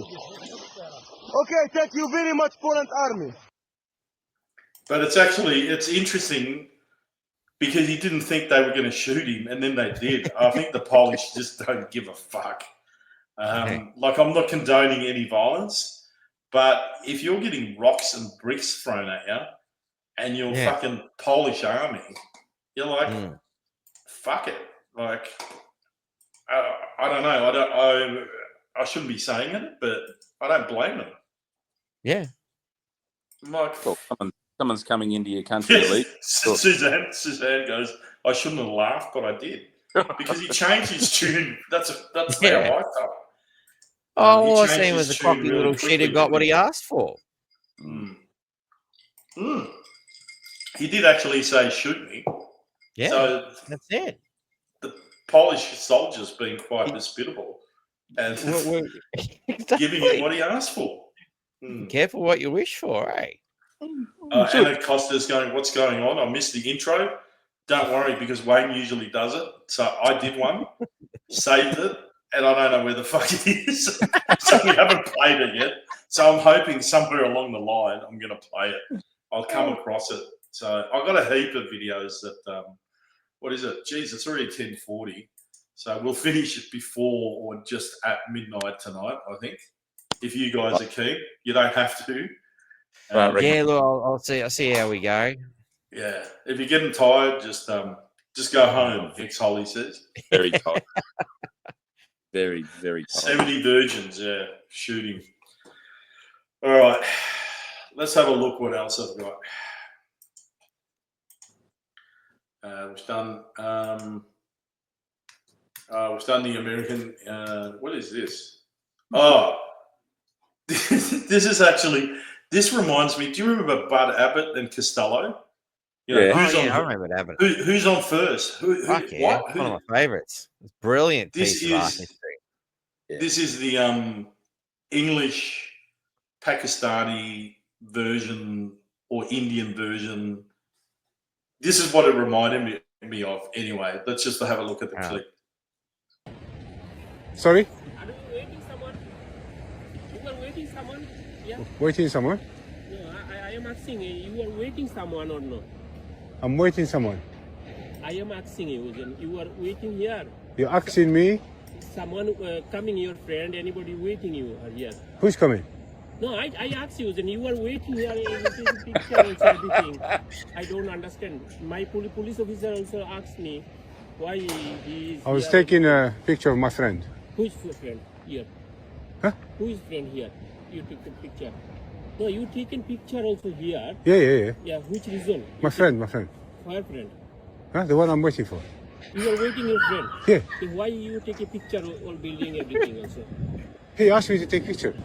Wait, where you going? No, police officer asking me, you are waiting. I am asking you a question, then you are waiting someone or no? You told no. I did say yes. Now when I tell you, then you take it, where you take a picture. Brother, where then you go? telling, then I am waiting my friend.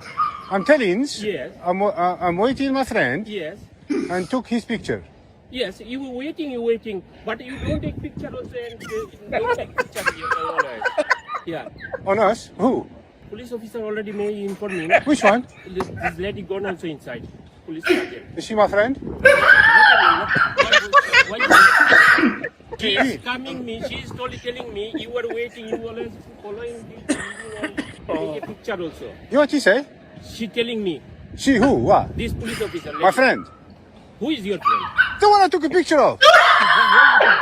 He's my friend. Oh God, send the fucking thing to me. Let it go. Oh, that's comedy genius.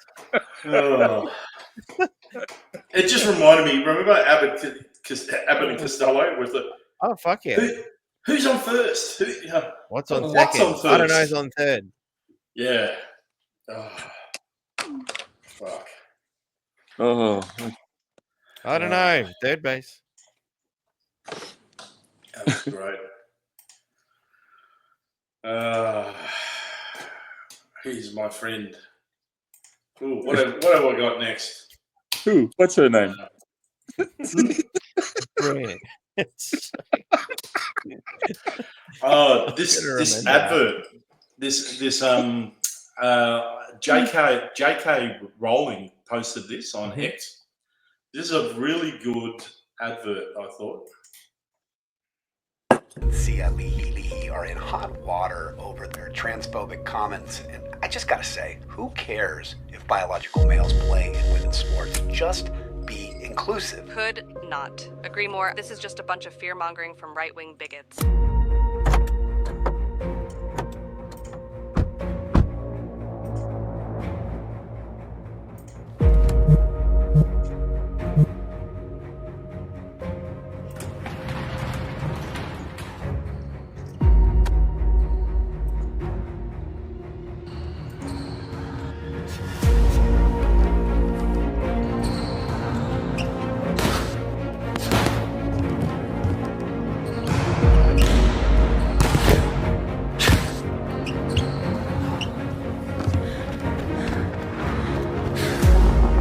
Gonna say it, she's a bigot. She's been a massive distraction from her team with her hate-filled rhetoric. Sia is not inclusive. And males invading women's sports isn't even a problem, as far as I'm concerned.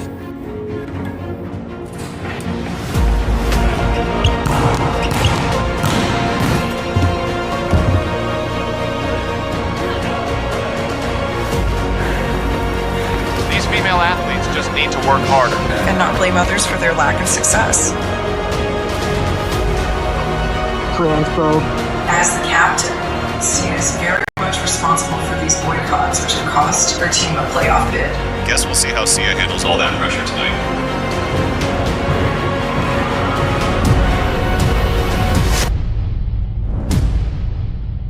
nice. Really good, isn't it? Yeah, that sums it up really well, perfectly. You know, I mean, and especially when you're looking at fighting sports, you know, like the bone density of a bloke versus a woman. I'm sorry, it's just fucking dangerous.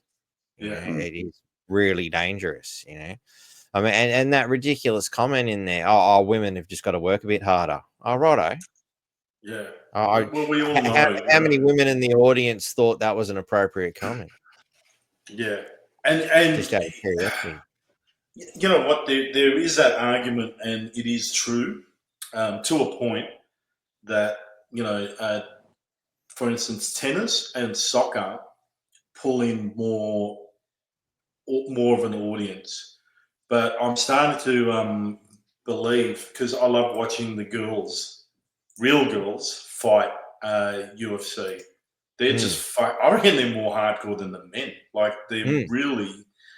I mean, obviously they would lose against, you know, a professional UFC fighter, but fuck, they've got heart, man, and they just really fucking they go hard. Like, I'd be fucked. I wouldn't want to get in the fucking ring with those girls.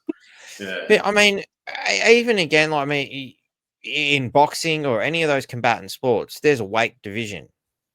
You know, so they're clearly divided by weight, because weight alone gives you a distinctive advantage. So surely something such as, you know, the muscular build and bone density also should be considered in the same fashion. I mean, something as simple as weight is an important factor. Then surely other, you know, there's many other factors that need to be considered as well, particularly when coming into this sort of transgender shit. Whatever happened to that, you know, that dude in the Olympics that was, I'm coming for all you women, he said. Oh. You know that? Yeah, I remember that. There was he goes, I'm coming for all you women. I'm going to fucking show you. Yeah, I'm going to kick the shit out of you, blah, blah, blah. And it was a trans woman. So, like. So whatever became it, whatever became it, it was sort of big hit at the time because the Olympics were on, and then it went quiet. What a comment. Just wanted to add Jelly Tom, tell the truth now. Yeah. Sounds good to me. Hey, look, I was a big fan of that mud scene in Stripes. Yeah, Stripes. Yeah, great movie. So do you guys reckon that, especially that since Trump has said there's just going to be two genders now and made it law, which I think is fantastic, do you reckon it's going to trickle down here? Because they're still pushing it here. It's just fucking dumb. Well, they're obviously having, you know, serious issues, you know, like, as the title of this, you know, podcast implies, you know, where they're constantly just trying to say, oh, the majority are Wong, you know, and, you know, to come back to that statement about, you know, how Penny Wong's openly lesbian or whatnot. So there's nothing against lesbians or anything, but it illustrates how she's part of this minority group, and, you know, feels the need to obviously fight for whatever, you know, her own personal reasons are. You know, she must have probably, you know, much like Elbow, been bullied her life, and, you know, now needs to sort of reverse the bullying, you know, and I'm here to educate and help all these other people who clearly don't understand us and all these other things. Is, you know, clearly missing the fucking point, though, that hang on, a democracy is based on the majority, and it's these same ridiculous comments you hear, such as popular right-wing agendas, you know, popularist agendas. It's like, well, hang on, what's popular makes things okay. Generally, in a democracy, that's how the majority tend to rule, is it not? You know, so if you're against the popular opinion and you're against the majority view, you must be against democracy, is my take on this. Yeah. You know, it'll be an interesting segment, Tom. Did you go to school with a politician? Because it'd be interesting to hear what, like at school, there must be people out there. Well, I'm not saying they're watching this, but there must be, and just get a good, no, not so much a slagging match, but just I went to school with Albo, and I did steal his lunch money, and I'm sorry. And now he fucking takes my tax, or something like that. Well, the closest I've come to that would be John Wilson, the fellow running the Freedom Union, who who openly admits he was a former communist. He's renounced his ways, and he used to be a union heavyweight, and he's like, I used to know Albo back in his younger days. The guy's a moron. So that's the closest I know to somebody who I guess knew him in a past experience, but not quite going all the way back to high school. I just want to Costa just in his comments said Ireland government has recognised over 70 genders. That's a what the fuck. So I actually want to recognise. I think it was Monday. I think it was yesterday. Do you guys know that it was actually National Hijab Day? Hijab. What is it? The burqa thing. Hijab. Yeah. Did you know it was National Hijab Day? So I want to do a welcome to country for the National Hijab Day, and the reason I'm not joking. I know that's what makes it so funny. Because it was triggered by Costa's comment, because I'm going to show a video right now of an Irish woman in Parliament, in the Irish Parliament, who basically says, I want to recognise that it's National Hijab.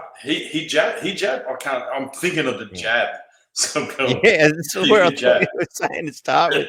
I'm just like, it's just going into my Other thing I'd like to say before I sit is yesterday was International Hijab Day, and I'd like to, celebrate my Muslim sisters all over the world. I know it was St. Bridget's Day yesterday, which we heard a lot about in here, and today I just want to, to celebrate the hijab, and it should be a national celebration within Irish society as well. Thank you. So I don't actually, now that I'm looking at is it, that the new hijab, the face nappy? Yeah, I look, I've got no problem with other religions, but I think that is putting down women, the hijab. In general, I mean, there's some women that I have met that like wearing it, but I'm not a fan. But it says it all, doesn't it, when you've got all of them, except the one standing, wearing the mask. So I'm just wondering if this is actually old. I thought this was just like brand new, but maybe it's an old one. It could be. Yeah, I don't know. Don't know. Yeah, I've never heard of it or such a thing. I don't know. I'm not a woman or identify as such, so I don't know that I qualify to make a comment. But fuck it, it's the what the fuck show, so why the hell not? Personally, I see these kind of things as a form of female oppression myself, and I don't know why women would want to celebrate it. Yeah, this particularly when you come to the full-blown burqa version. Andrews hit it right on the head. No one had a problem with LGB. And I was talking to people, I've had this conversation or listened to a trans person that I know that basically just admits he's got gender dysphoria. But I accept him for, or she, if, I've got no problem calling it a she.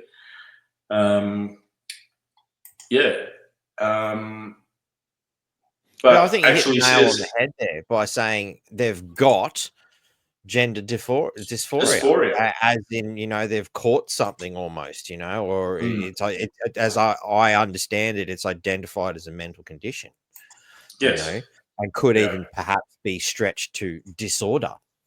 And I don't understand how encouraging an illness is how it works. Like, last time I got the flu, the last thing I thought was, I should encourage more flu into my body to get over this.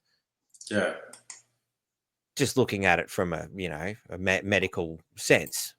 Good point. Yeah. Yeah. Robin had a great interview. If you do, Buck Angel. Do you know Buck Angel, guys?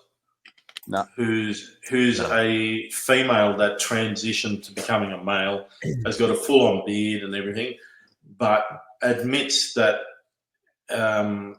he's got gender dysphoria, and he basically said now and he had so many problems with infections and so on, but he said it's gender dysphoria, and now it's indoctrination, and people are not actually, they haven't got gender dysphoria. It's just a fad that they're going through, and young people are getting it pushed onto them that they can be whatever they want to be, or that they're in the wrong body, and they're like, I feel like playing with dolls. Yeah. I must be a girl. I must be a man who's like, I'm stuck in a man's body, but I'm a girl. Sorry to see Jason's comment. Fucking That'd be, I'm all up for that. Yeah. Definitely should be a day. Should be. A whole day. Not just a moment, like a whole day. A whole day. A whole day. Nothing else. How are you gonna work this one out then, Batty? You go to work and only the men turn up at work. What are you gonna do then? Well, I'm declaring a public holiday. Problem solved. Oh, fuck. All right. Let's have a look what else I've got. Offer Australians a day off and they'll fucking sign up to a union. Well, I mean, Struth, come on. True. Yeah. Actually, here's a little clip that I got from the Piers Morgan interview that we were talking about before. Right? Someone's counterproductive. You know the thing about guns? I'll just say this for your audience. It will all be looking at me thinking I'm the 2A gun grabber. The reality is it's a complete cultural difference. In my country, everybody used to have a gun. Everybody used to in the old days. Now, very few people have guns. There are incredibly tight restrictions. And the consequence of that is we have almost zero gun crime. Was your country, is London safe now? No, I'm about to come to that. The problem we have is with knives, right? So I'm not saying for a moment you get rid of all the guns, nobody gets killed. Of course they do. We have a knife crime problem epidemic in our country. No, you have a people problem. You have the kind of people who stab each other, and you didn't used to have that. Well, we did. We did. No, you didn't. We did. I mean, it's measurable. How many people got stabbed in London in 1970 or shot compared to now? Sure, but it's a massive increase because the attitudes of the people, the actions of the people are totally different. You've got different people and different behaviors. And you can't admit that because I'm not sure why. No, because actually there are lots of white. I'll say that's it. It's not right there. Lots of white. Yeah. Yeah. He's just calling it as it is because they do have a problem at the moment, huge, with immigration, which is different cultures, different races. Let's just call it what it is. Like Tucker. He's basically being blunt about it, and we can see it by all the video and stuff. And I've got a friend who I had a chat to he was in the UK, and he said he can't actually talk to his mum anymore. So this is actually going the other way because she is a right-wing. She's become really right-wing, and he went for a visit, and he just said, it's all misinformation.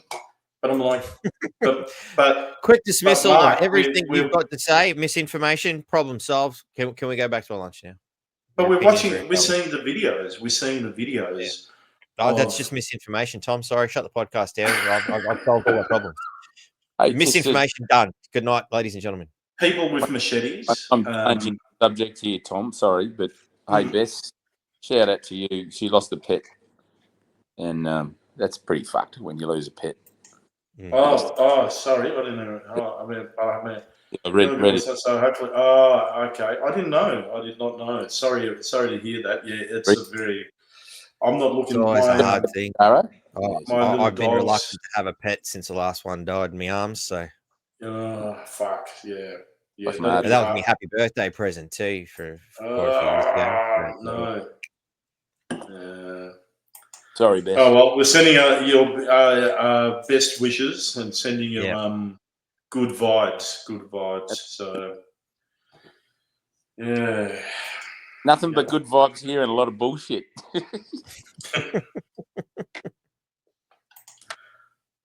I must say, I was feeling a bit crook before I come on, but now I'm on this podcast. I feel a lot better. I think we could consider this some sort of a medical program. Absolutely. Yeah. So yeah, I mean, we go sort of serious, but we take I think it's. You know what? I haven't talked about. I've rewatched the first pilot episode that we ever did, and we were sort of trying to come up with solutions of what we can actually do. And one of the things was taking the piss. The champagne's kicking in. Pish. It's a new word. Taking the piss out of the absolute bullshit. So that is one way to fight it. We also said about doing your own Forest of the Fallen. So just get a poll and you can print it out from the Forest of the Fallen website. Just print out one or two. Whenever you've got a poll, whenever you feel like it, just go to the local park and stick one in. Yeah, they're not going to be, even if it stays there for one day or stays there for a whole week, you never know. Yeah. That's a fantastic. Even one, just one or two. Spot on, Jay. You can do your own Forest of the Fallen, and if you do it late at night, not that you should be doing that, and just stick it in a park somewhere or somewhere close to you, just see what happens. If it could just stay there for a whole week, Well, stick it on the back of a dummy door. It's not hard to get a bit of blue tack. Yeah, actually, that's not a bad idea. Put it in put it in the local pokies toilets. Yeah. Just put it up with some blue tack. That's even easier than getting a stake and driving it into the ground. And make them up stickers, put them on the back of a dunny door at the fucking MCG or something. Yeah. I mean, it's much better than what I've seen on the back of dunny doors at the MCG. I think the last time I was there, somebody decided to take some fecal matter and write S on the back of the door. So I think I'd rather go with a sticker myself. That wasn't you, was it, Tom? Just a little bit more classy.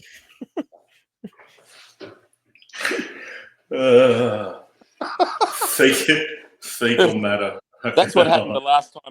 Trying to bring an element of class. I know it was a really poor decision on my part. No, not at all. Anything goes, mate. Well, actually, I didn't get to put it together today, but we've actually had a segment, people talking shit. I used to do it a lot on Facebook, but I call it Captain's Bog. That's the cheap and easy one obviously is, I've seen the Klingons hanging around Uranus today, there's a bit of a bloodbath. But a few wipes seem to solve the problem. But so we've had a couple of times we've had this, and this was I just ran out of time to put it together. But this was one of the it's not letting me log in. You gotta start getting your shit together, Tom. Fucking hell. What are you doing? Pardon the pun. It's gonna we'll move on, mate. It's saying I can't get in for some reason. It's asking for mate, I'm sick of all the passwords it just keeps asking for all the time. Yeah. But then I again, think that's if a you didn't have way. them, some other mongrel would bloody steal your shit, So. Yeah, but sometimes I wonder, is that like they want us, because you've got to do it with the phone. Yeah. So is that a way that they make sure that we have our phones on us all the time and they can track us and keep account of anything we do? That's my theory. Well, you can have a million profiles under different names and all that, but if you need your mobile phone to authenticate every last one of them, we know who you are. Yeah. To me, it's a simple form of digital surveillance. That's what I've always thought straight up on that one. But, at the end of the day, I get to a point, well, I'm on this podcast making a dick of myself. Yeah. What have I got to lose? Yeah, that's, you know, I mean, yeah. you know, like they already know who the fuck I am. I've pissed just about every politician in this fucking town off, you know, to the point I go down the street and see them, they'll fucking give you death stares. You know, I just smile and wave and just go, "Hey, how are you, mate?" You know, and fucking make them look like dickheads because that's me. So, I mean, I'd rather stand out in the public and make them look stupid, you know, than fucking try and I hide. suppose Like, with- fuck this shit, you know, like, and that's the whole thing. Like, they've got us, just so many people running in fear that you're afraid to use your own phone number on your own fucking account, you know, that you're afraid to punch your fucking credit card details in to make a donation to a fucking awesome podcast of people that you love watching every fucking week. You know, like there's your psyop, you know, like that fear is the mind killer, man. It's not just a fucking cool line out of the movie June. That's it. I actually watched June 2 just recently. Yeah, I had any good. I haven't watched it. I loved it. I'm a big fan of the original movie and the book, so I've had a bit of trouble adjusting to the new one. Oh, really? Yeah, I watched the liked first it. one. I wasn't really impressed, mostly because I look at Paul Atreides and it doesn't look like he could fight his way out of a wet paper bag. How the fuck's he going to turn these bunch of Fremen into a fighting force? Okay. Yeah, no, I didn't mind it. I've got a problem with the casting. There's a Wolf Creek 3 coming out. Are you serious? I haven't seen the first one. It's it's not bad. Looking crazy. Yeah. He plays a good creep. I'm going to have to pass on the. I wanted to show the. I'll have to put it together for next week. I just ran out of time. All right, let's have a look what else I've got, mate. Let's see what else I've got in the candy store. I got one that I found the other week. If you're looking for something, I'll see if I can dig it up while you're finding whatever you're looking for. Yeah, I'm not digging nothing up. Not into necrophilia.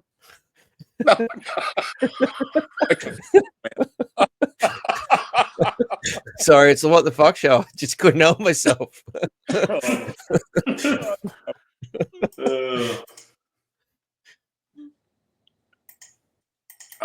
Actually, there's this. The tax increase again with alcohol. Every the 6 month fucking pocket for grab. simple pleasures. Jeez. The cost of alcohol set to soar with the 6-monthly increase to the excise next month. Many that are just on that edge of survival will not be able to make it. The tax is expected to rise between 2% and 3%, pushing up the price of a pint at the pub to about $15. Fucking hell. $15? I remember buying a whole bloody jug for $6 once upon a time. Yeah. A jug. Yeah. I'm not that fucking old. That was the cost of a fucking box of throwdowns, VB throwdowns, about fucking 30 years ago. Yeah. Been 6 to 8, maybe. Yeah, but there's a guy, I forgot what his name is, but he does some great podcasts. I think his name's Dave or Dan, and he does a podcast about the nightclub when he was a promoter in Melbourne, and the stories with the bouncers, police raiding gay clubs for drugs, all that sort of shit. But he made an interesting comment. He actually said that before COVID, there were 540, I believe, bars and venues, nightclubs, and now there's 350 because the Daniel Andrews government or Labor government promised that they would reduce a whole lot of taxes and so forth, and bring in incentives for the nightclubs and bars to continue. But instead, the rents have gone up, the alcohol has gone up because of the taxes, and there's another, not the APRA that we've been talking about all the time, but there's the Australian. It's the guy. They're called APRA as well, but they take a cut of all the DJs, all the music being played, and then apparently they distribute it to the artists. Yeah. All over Australia. I don't know how the fuck they work that out, because a lot of Australian artists never see a fucking cent. Well, that's not corrupt, is it? That little scheme is not corrupt. The whole thing, they're supposed to put forth their set list. If you're a cover band, if you're a DJ, again, you're supposed to put forth, nominate. It's almost a self-nomination system, Is that how most it works? pubs and clubs have got to pay like an APRA licensing fee to play certain music. Yes, they do. Again, like Coles have Coles Radio, where they've this is our set list. This is what we played. They track it and send that to APRA, and then they can distribute accordingly based on the self-reporting system sort of thing, I mean, who's catching them and checking them? I don't know. I knew bands back in the day who, they copyright their own music, then go to the venue and play it, and then report that they played their own music at that venue to APRA, and then APRA chases the pub up for the licensing, is how I understand it works. I believe I managed to get a whole 2 cents from APRA at some stage by doing that. So what you end up doing with it? It's amazing. I tried not to spend it all at once. Back in the days when you could spend 2 cents at the lolly shop and get. Oh, I remember that. Yeah, it wasn't even that far back. Yeah. 20 cents worth of mixed lollies. Yeah, fucking lollies. So there's a quick little video that my son found that I played the other day that I thought you guys might get a kick out of too. It's like some of the dumbest questions. If I plug in my earphones into my phone while they're in my ear, can TikTok know what's going on in my brain, please? Of what nation are you a citizen? Singapore. Are you a citizen of any other nation? No, Senator. Have you ever applied for Chinese citizenship? Senator, I served my nation in Singapore. No, I did not. Have you ever been a member of the Chinese Communist Party? Senator, I'm Singaporean. No. Have you ever been associated or affiliated with the Chinese Communist Party? No, Senator. Again, I'm Singaporean. Look over here, please. I've never heard of a country called Singapore. Is it in Western Europe or mainland Europe? Because I certainly have never heard of Singapore. Mr. Chu, does TikTok access the home Wi-Fi network? Only if the user turns on the Wi-Fi. I'm sorry, I may not understand the... So if I have a TikTok app on my phone and my phone is on my home Wi-Fi network, does TikTok access that network? It will have to access the network to get connections to the internet, if that's the question. Can you assure me, or can you at least tell me, if you turn on airplane mode on a plane, can TikTok talk to the plane, please? That was you could see the level going on here, man? Exactly. Like, seriously, airplane mode accesses the airplane. Like, Struth, look out, everybody's a terrorist who's got a mobile phone all of a sudden. What the fuck? That is really that's a real worry, man. That's actually. Oh yeah. These people are in control of powerful It's positions. funny, but it's like, these guys are high up politicians. That's actually it's funny, but it's not. You got to laugh, otherwise you'd be really worried. It's fucked up. I mean, if they're in charge of national security in some way, because I believe the whole purpose of the inquiry was for the purposes of national security. If those are the kind of questions they ask, Jesus Christ, how have we not been? Actually, maybe we have already been overrun. Did you see the look on his face, though? Yeah. The look on his face was like, are these guys serious? Yeah.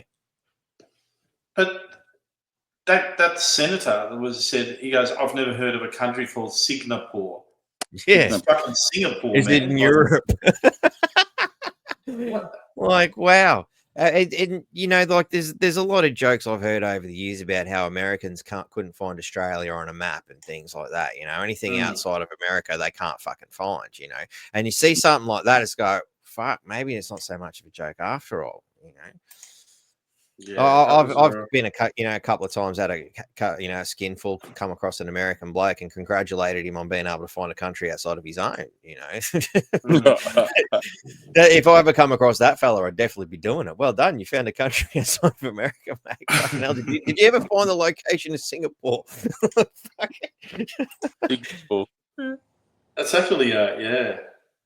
Have you guys? I remember seeing a clip from a podcast where it was a black American. I think the other two on the podcast, he was the guest, and the other two were black Americans. Not that that's got anything to do with it, because the other guys were laughing at him because he was refusing to believe that Australia was real and it was basically made up and it doesn't actually exist. Have you seen that?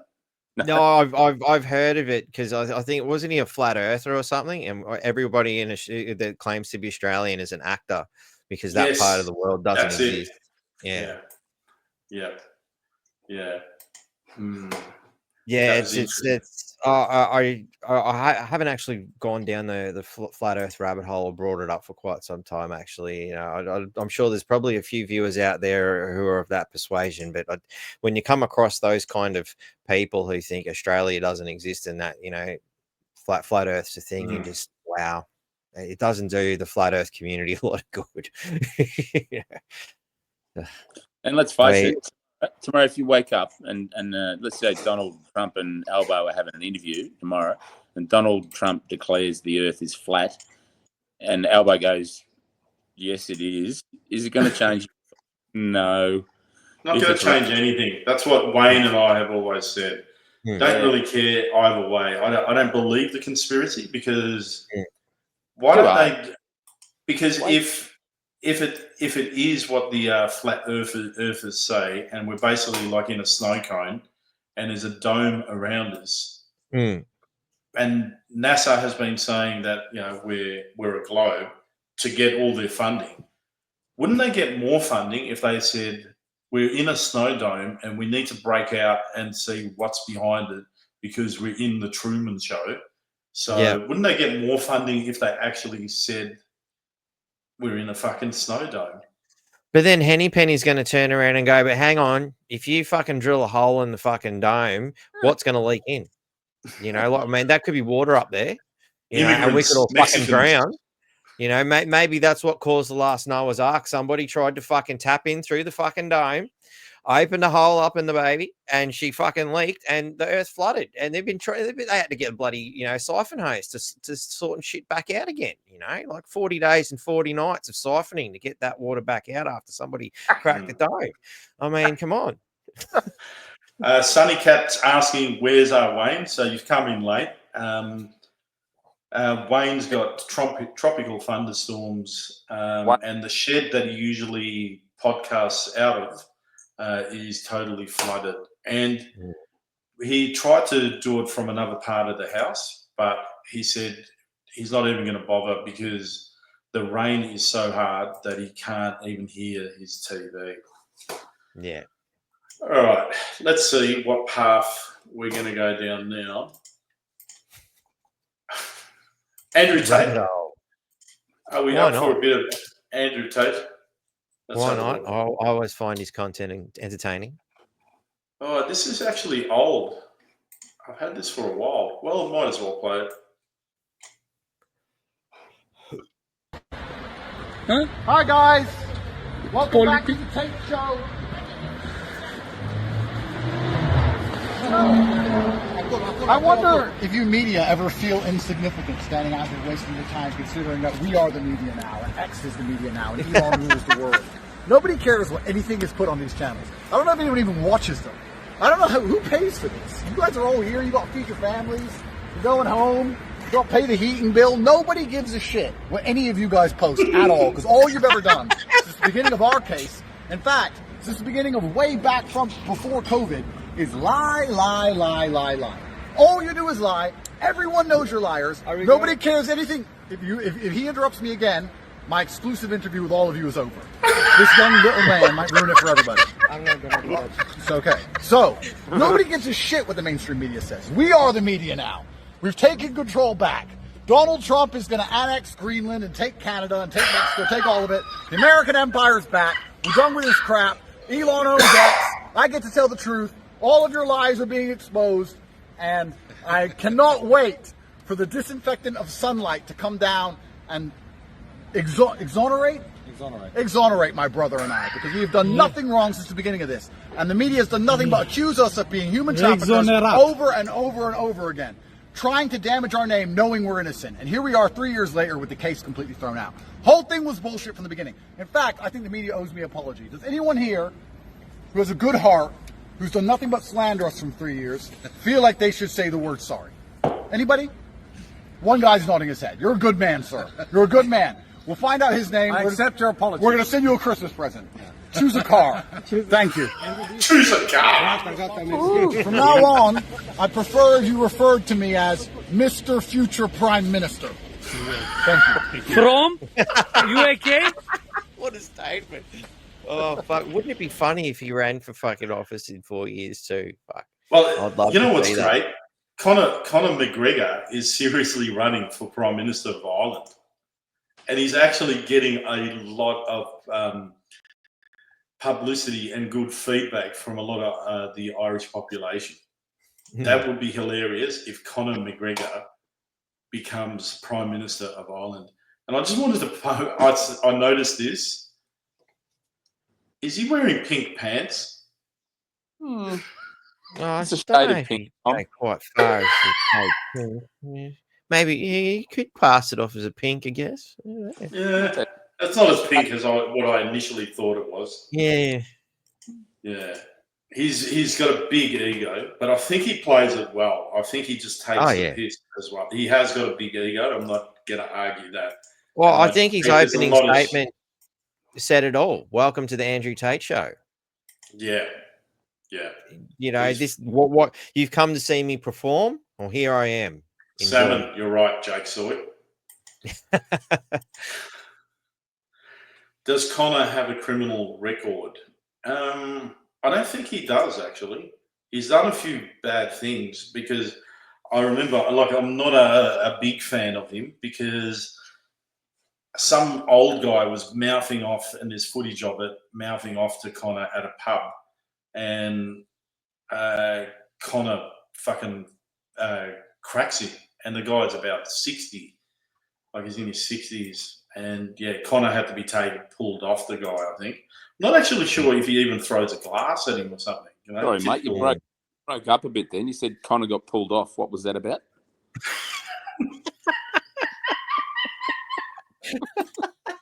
Is that why he was so upset? Because he was trying to get the LGBTQ.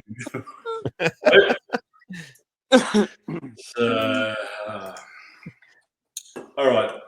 I think it's time. It's 11:22. How about, I'd like to get your opinion of, is this racist? Oh, fuck right. you. This will be good. You make it large. And for those people who are new to the show, you're probably going to get, well, some people get offended by it, but this started off because I was having a few drinks on the show as usual, and someone said, play this video, and they sent it because I was trying to make a point that we're all a little bit racist somehow, and every race is a little bit racist, and all at once I became the racist. You were on that night, wasn't it you, Richard? No. Yeah. Well, it wasn't me. No, it was Richard. Richard was on that night, and might have been there. Yeah. Yeah, I said, we're all a little bit racist, and then Richard said, yeah, it was you. Richard and PJ said, no, I'm not racist in any way at all, and then I looked like the biggest racist cunt. That's right. And then I remember that. to substantiate it, as if to substantiate it, me, the idiot, gets sent a video by someone from one of the viewers and go, play this video, it's really funny. And it's an Afghani commercial or a sketch of an Afghani condom commercial, and it's the Afghani fucks a goat.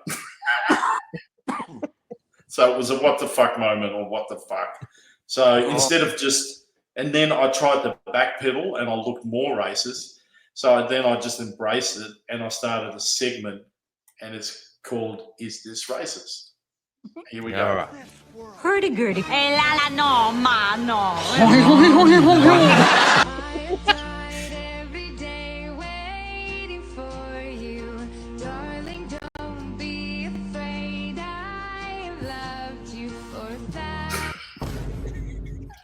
I got this comment the other day and it said, just because you're a citizen doesn't mean you're Australian. And I just replied, cunt. How's that for Australian? Guys, this is 2024. You can't be doing this. If I was doing this, I would get cancelled.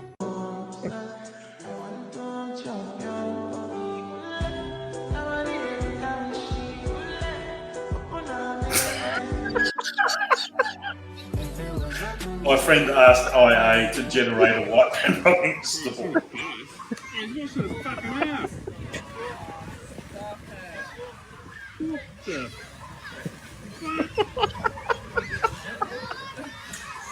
Palmerston North. That's a real Palmerston. My most Queensland story is, this is true, I was just travelling to Queensland, this was a few years ago, and I got out at the airport and I hopped into the first cab. And the cab driver was a South Asian guy, hop in the cab, and we were just having a bit of a chat back and forth, and he's driving along the roads and he gets cut off on the road. And he gets cut off, and the driver of the other cab is an Asian guy, right? And they're just, beeping the horns at each other, and they're just like shaking their fists at each other. And the Asian cab driver says to my cab driver, hey, go back to India. And then my cab driver looks at him and he says, no, you go back to China. And I'm just sitting in the back seat just thinking, Queensland. Even the brown people are racist. Eh la la no, ma no. But actually, that last one reminded me of a moment in Richmond where I was at a rehearsal studio and we ducked down the road for a bit of, healthy food, Hungry Jacks. And I'm there waiting to make my order. And there's a Chinese woman serving an Indian lady. Same scenario.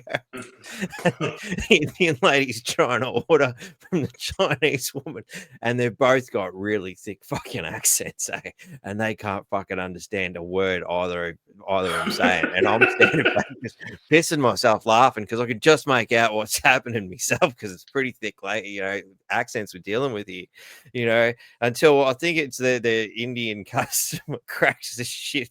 The Asian said something, I'm sorry, I cannot understand you. And the Indian woman said, it's not my fault, you don't speak fucking English. And me mates are just about fucking ready to die trying to hold it in. Oh, that was the funniest thing I'd ever seen. Oh, that's cool. Oh. Let's go. Fucking hope it is. Yeah. Oh. I do the at home sometimes when the kids are not pissing me off, but when they're not, my kids are older teenagers and there's 20 or 22, but every now and then I do a little Chinese accent. You like eggs, Dad? You can't do that. It's like I'm just having a bit of fucking fun with it.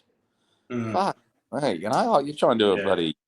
So if I did an American accent, is that racist? If I do a Chinese accent, apparently that's a point, isn't it? Nobody questions you when you do an American accent and go, that's being racist. Well, that's it. My comment about fucking Americans not being able to find another country on a map, was that racist? Yeah. Say that, Daddy. Yeah. Streets, it looks like I've been racist this whole fucking time, and I just needed you to teach me. That's what I'm teaching. Everyone's racist.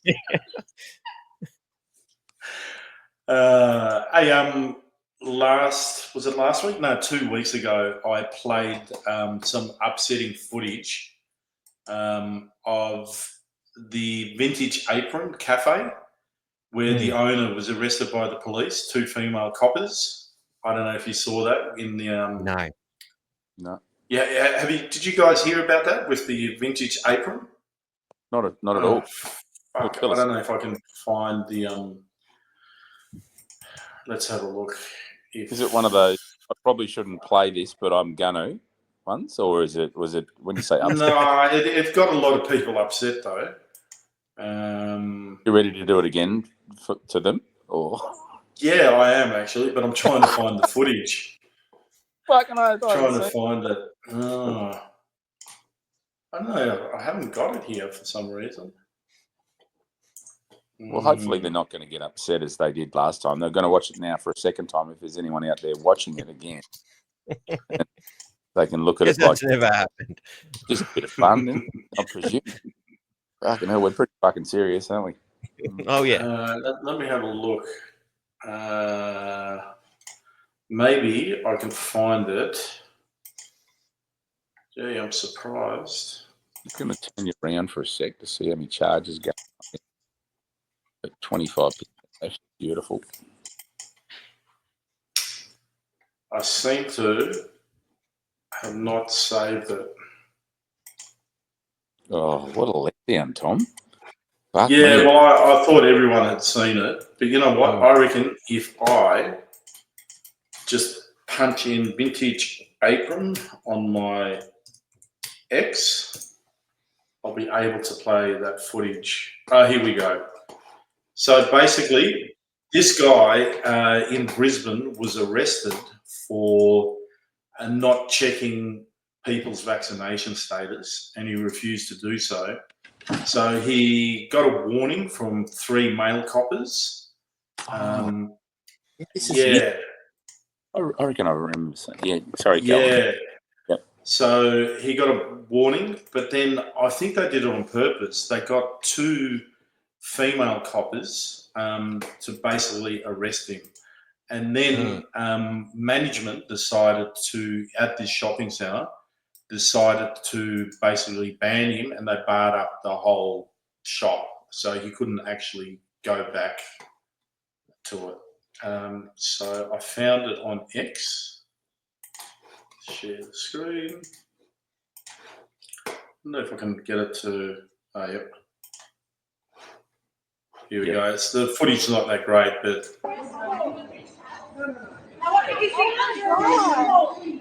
This is not right. What's in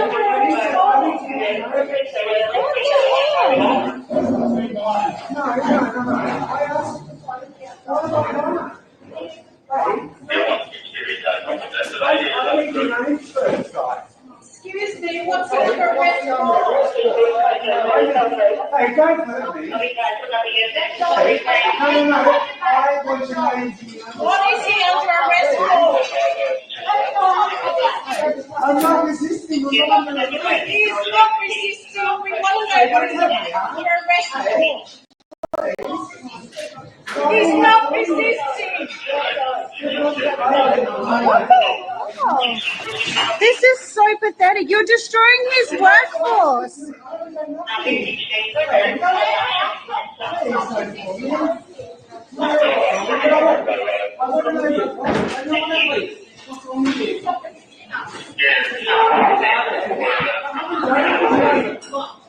please, I ask you to give names first. This is cool. Right? I need to name numbers insurance. Hey, please. What is he arrested for? I asked you. I have the right to Are they serious right now? What are you arresting him for? Please, I have the right to remain silent. Absolutely. I have the right to. Are you hurting me? Hey, you're hurting me. You're hurting my arm. Hey, leave us alone. You can't touch it. Hey, ring the police, please. Hey, you're hurting my arm. You're hurting. Have you got? You're hurting my arm. Hey, you're hurting my arm. Please. Oh my God, that's insult. You just Insulting me. Lock the bar. Please, you're my property. It's pretty harrowing to watch, isn't it? And what in the end, what was he being arrested for? Sorry, for not checking people's vaccination statuses. Fucking bullshit. So someone That's dobbed him funny in, job. and I love this from Johanna Mason. Who were the dog cunts who dobbed him in? Now I'm assuming you're female. I am just assuming your pronouns. But that's the only way to put it. Who dobbed him in? And it's very hard to see on that video, but it looks like they're not. The cops aren't actually wearing their masks properly because their noses are over the top of the masks. I think. Yep. It's hard to see it, but it looks like it. And they're so clearly are not they keeping committing their an offence then? 1.5. What about their 1.5 meters? Yeah. It's all really disobeying the rules themselves, like fucking hell. And I've always said this: if the coppers really believed that it was a virus that was so contagious and was going to kill everyone, why the fuck Surely are they wouldn't putting touch him. themselves in danger like that? Exactly. He's a biohazard. Yeah. Shouldn't they come in with a big fucking plastic bag and fucking wrap him in it, roll him out the door or some shit, just in case so they don't have to touch him? Like, come on. And that's what makes this a fucking comedy. This whole fucking thing was just a joke. I suppose I get the fact that when some people actually experience that. I didn't ever experience anything like that with local cops or cops in Melbourne or from New South Wales, but some people would see that and it may, as they say, triggers them, if that's not the right word. But I can understand why some people would get upset with that, and that's sad that. Oh, it's fucked that it happened. Obviously, we all know that. Yeah. And every copper in the fucking country's got to fucking make up for that now, because how can you trust them after that shit? Yeah. Bloody oath. I remember being at a protest here in Townsville, and I wandered across the road to the fish and chip shop, and the fish and chip lady was rather ignorant to what was going on, and one of the coppers who was obviously standing around watching to keeping the peace, where it was asked by the fish and chip lady, "Oh, what are those people over there doing?" And the copper just goes, "Oh, they're anti-government, they're anti-this, they're just fucking anti-everything." The guy goes, "Well, that's funny. I thought they were, they're freedom fighting. How's that anti? They're not anti-freedom. Oh, sorry, mate. You've obviously got your opinion. I've got mine. Damn right. You're fucking wrong, mate. You're dead bloody wrong, and you just lied to that woman. Are you going to apologise?" But I remember doing security at a place called Ponyfish Island, and the protests were still going on, but the mandates were finished, but there were people still protesting to hit home the point of never forget, basically. And the guys coming out of Ponyfish, the bar, they basically said, "Oh, look at these guys. Don't they realise it's all over now?" And it's like, I felt like saying something, but it's like, there's no point. You can't argue with an idiot. You got to reduce yourself to their level. That's the problem. Yeah, and it's like, well, they're actually protesting about kill the bill, which they did actually bring through, because people like that weren't actually aware what these people were protesting about. Now, I'm just going to go back onto the Vintage Apron, the cafe, because I actually wanted to do a follow-up on this, which is there's another segment that we do on the show called Prostitutes, which was inspired by Robin from Courage of the Cure, because I'd never heard the term prostitute, which is a great way to describe fucking the mainstream media. And it's actually good when they fucking cop it sometimes. So here is the clip.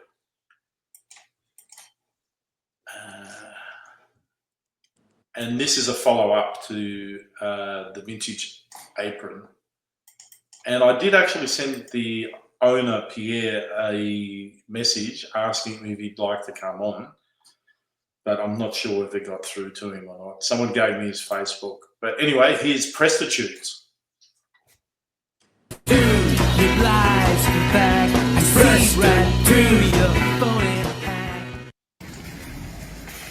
So here at the Vintage Apron, apparently we've got 9 years and 7 years. That's 7 years lamestream media there. Our friends selling out humanity, doing their wonderful bit. Enjoying your backs, mate. On the 1-3. Oh, look, he could use his camera too. Well done, mate. Sorry, what was the question? I said, who are you? What do you mean, who am I? Just that. Who am I? Well, who are you? I asked you first. Oh, you asked me first. Okay, so define who are you? What do you mean? Like, who am I? Am I defined by my job? What? What do you mean? Who am I? Who are you? Are you a man? Are you a woman? Are you a shill? Are you a plant? Are you a globalist? Are you a cameraman? Are you defined by being a cameraman? Is that what you are, buddy? Who are you? Oh, I asked you first. What are we in primary school, buddy? Are we in primary school, buddy? Nice. Hey? Who are you? What defines you, mate? Are you an Asics wearing tiger? What are you? Who are you? Sorry, he legitimately could ask me a question. Who are you? So who are you? What defines you? Who are you? Who do you work for? What are you? Oh, there's a 9 years boy there. Good on you, mate. Nice jacket. Is it from Lowe's? No. Wow, where is it from? Who are you? So I'm just taking the line of approach that you guys do. Who are you? If it's good enough for your cameraman over here, who are you? Sorry, mate, you didn't answer my question. Who are you? Who are you? Good, mate. We'll have a conversation another day. Really? What does that mean? Is that a threat? I want to have a threat. I want to have a conversation with you now. Lovely. You asked me and started the conversation, and you asked me, who am I? So I'm just asking you, please clarify that. Would you define yourself by your job, mate? So you're a A1 cameraman for the lamestream media, the piss stream media. What are you? Selling out humanity? Okay, I'll ask you something. What do you stand for? Do you stand for the children? Do you agree with 5 to 11-year-olds being vaxxed? How does that sound? Who are you? Everybody. No, see you. Do you own this property, mate? Do you pay rent here? No. You don't, do you? Of course you don't. You got a bad attitude. You're like some guy that thinks you're top dog or something, eh? You've been in this game working for the globalists for too long. I'm not up in your face, all right? I'm not in your face either. Who you were. You came along filming me. So I'm asking you to clarify. I need you to tell me so I can answer your question properly. Okay, who am I? What is the purpose eh? of you filming? Didn't What's like that? it when I the beg your tails pardon? turned. Yeah. Well, why are you here then? So I have to justify to you, and you're just a normal, regular person. I was quite happy with the silence. With Okay? no answer. With no answer. Yeah. Then what did you ask me for? Who am I? True. Do you want to garner something about who I am? No. Do you want to belittle me? You want to put me in a box of who I am? It's who I am working Who for. are you? It's quite obvious who I'm working for. So you identify yourself as a T-shirt with a number 7 on it, blue man. No worries, Smurf. You're looking really good there with your little Smurf duckhead outfit on. Oh, wearing the same standoffish. No. What's that? A moron. Look. Oh, I'm wearing the same shit and I'm a moron. Other than the insignia. Nah, mate. I tell you, look, if we wore exactly the same shirt, the content of the man inside would be very different. Trust me, brother.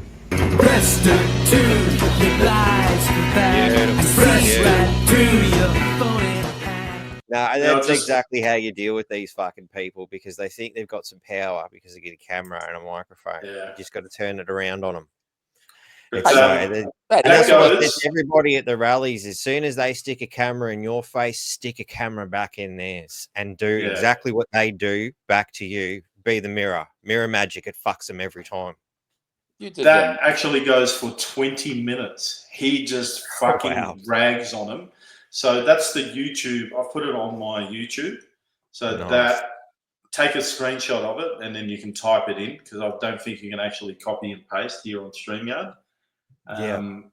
But it goes for 20 minutes. I can watch it over and over again. This guy, I'd love to get him on the show because his vocabulary and the way he destroys the cameraman and the reporters, it is just gold. It is just absolute gold. Especially the cameraman, because he starts, he's actually quite intimidating and threatening, the way that he just goes at him with the camera, and then he realizes he's out of his depth and just tries to ignore him. But I think in the end, he actually went to such an extreme that they actually packed up, and they even got a security guard from memory, and the security guard just fucking left at the end as well. Yeah. Great effort. From your Yeah. experience, cameraman for the news whenever you did that some years ago, Yeah. So if you came up to me and the camera's in my face, and is there a you guys, is there not a law, but is there something that says that, if you come up and you're 30 centimeters within my face, can I slap the camera or just sort of push it away, or what's the rules there that you know? Well, of? fundamentally, the rules are the same as just any other public engagement. So if I'm too close and you consider it a threat and you back off, you're in my space, you've given an open warning, you're invading my personal space, I'm now assaulting you. And that's another thing to think about when you're being dealt with these media and they stick a microphone in your face. I'd take the microphone and go, thanks for the gift. Why else would you be? You've just put it in my personal space. Thank you for the gift. Fuck with them. Fuck these people. They eat it, spit on it, for whatever. At the end of the day, get it. You're invading my personal space. You're assaulting me. Turn it around again. Yeah, cool. I mean, at the end of the day, they're counting on you. Particularly when you do the court thing. The whole idea is, generally they're already in trouble. The last thing they want to do is get into more trouble. But I always kept my fucking distance. And I hated doing those fucking jobs, and I made it openly stated that I fucking hated doing this shit. This is fucking not right. That when you've got them charged and they've been convicted, fair enough. But you're handing people in the middle of a fucking trial. Yeah. These are wild, unfounded accusations, and even by their own admission, that's why they'll always say it's been alleged. So you're reporting on something that hasn't even been determined yet. You know what? Lucy always keeps saying, "Oh, that'd be a great T-shirt," but this would make a great T-shirt. Who are you? A T-shirt, and then just get a photo of the cameraman from Channel 7. Put it on there and go, who are you? A T-shirt? And only those people who are in the know would actually know what that is about. That'd be a great T-shirt, but I'll never make it because I'll always forget. I always empty promises. And lovely snags blokes. Luke Johnson, I know what you're talking about, which was the guys that just refused to bow down to the mandates to I don't know, Middle Eastern blokes or woggy blokes, let's be fucking honest, and they were just fucking gold. They just had a barbecue without masks and flouted the the curfews, whatever. And I think it was Channel 7 or Channel 9 just put a microphone in their face, and he was like, yeah, lovely snags, can't wait to get into these. Have you seen that? And he just smashes the microphone because they had it on a pole because they were so scared of COVID, and he just smashes the microphone and it goes flying. I haven't seen it, but dead yeah, cat. exactly. Yeah, you're invading my I'll have to personal find space. it Fuck again. off. Yeah. And that's the thing, you're using your those are your rights. Get out of my space. I'm warning you, get out of my space, or I'll be forced to defend myself. I'm feeling threatened. Best goes, one day Tom will make a whole website dedicated to T-shirt ideas or not. Anyway, here's a what the fuck of you guys obviously heard about Elmo getting molested. Elmo, the fucking puppet. Fuck. Sorry, I've got to get rid of the videos again. I said I was going to do that, but the champagne's gone to my head. How is that warm champagne? But while you're figuring that out, for instance, there was a local politician here who fucking went onto another bloke's property to fucking shove his, it was Liam Mooney, the fuckwit councillor, to try and get votes. And the bloke's like, get off my fucking property. You're a fucking useless prick. Get off my fucking property. You're trespassing. Get the fuck off. You've got a very bad attitude. And the cunt just fucking goes at him with the blower. He's just blowing the leaves off his driveway at the time. Piss off. Get off my driveway. Yeah, fuck you. And the basic statement by Liam Mooney was he was assaulted by a leaf blower. Never mind the fact that he was trespassing and asked to leave. Assaulted by a leaf blower. Yeah, but as far as he was concerned, and that's the kind of fucking attitude that they'll use. So use it back. Yeah, I suppose. How does the leaf blower feel about that? Yeah, they've got feelings too.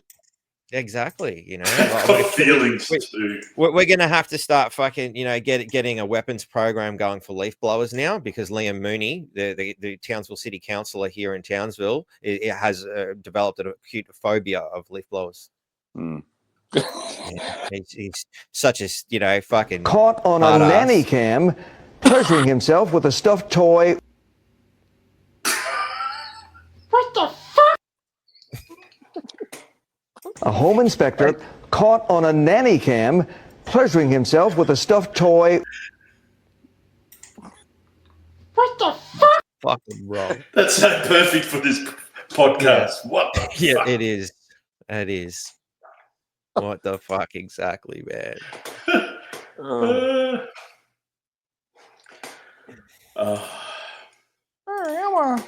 The moral of this story: look after your kids. That's actually a real worry, though, isn't it? Like, yeah, it is. It's funny, but like I said, moral of the story: look after your own kids. Kid's toy. Mm. I think like I said, my youngest is 17. It's for leaf blowers. Right. Nice. Good work, Peter. Thank you. young families that have got kids now, and they're bloody hell, they're growing. They're raising these kids in a world where it has gone a bit crazy in the last 4 years. I can't remember what it was about, But I wonder if rewind 30 years ago when we were young, or when we were kids, our parents were saying the same thing. This world's gone crazy. It has. You know? Oh, as long as I can remember, that's what I've been hearing. Every year. Yeah, every year, Christmas time, Easter, fucking whatever family celebration it was, everybody get around and go, it's just the law stinks. Nah, fucking this world sucks. The government's wrong. Fucking, you name it. Every family gathering, just about everybody in the family point out just how fucked everything is. But, to the point where I cracked the shits and gone, well, so is anybody going to do anything about it? I've been listening to this all my fucking life. So when do we get up? Revolution? Today? Tomorrow? Next week? I don't know. When? Just got sick of it. That's why I do what I do. For all of them who fucking whinged and complained and made me listen to it. Well, now I'm whinge and complain. Make everybody listen to it. That's cool. Yeah. I'm trying to find the one of the WOG guy having the barbecue down at the Yarra. But I got one, but it's actually without sound. So I'm trying to find one. We can lip sync, or we can go over the top of it, whatever you call it. We might do the. Oh, we can do that. Snags microphone, maybe. I'll put that in. I've got it somewhere, but I wasn't. Oh, this is it. I got it. Here we go. How funny is this? And thanks, Luke. That's the one. It didn't have video, but I found one that has got. Where is it? You fucker! It's not fucking coming up. Can you turn the volume down on your mouse, please, Tom? On my what? Is it? Yeah, the reverb's a bit much on that too. It's like, back to verbal. Bit of audio engineering experience there.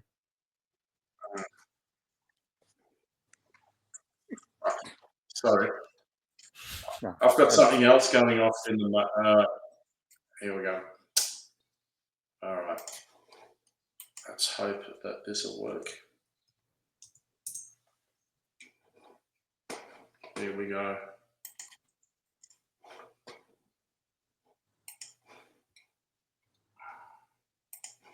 Got it.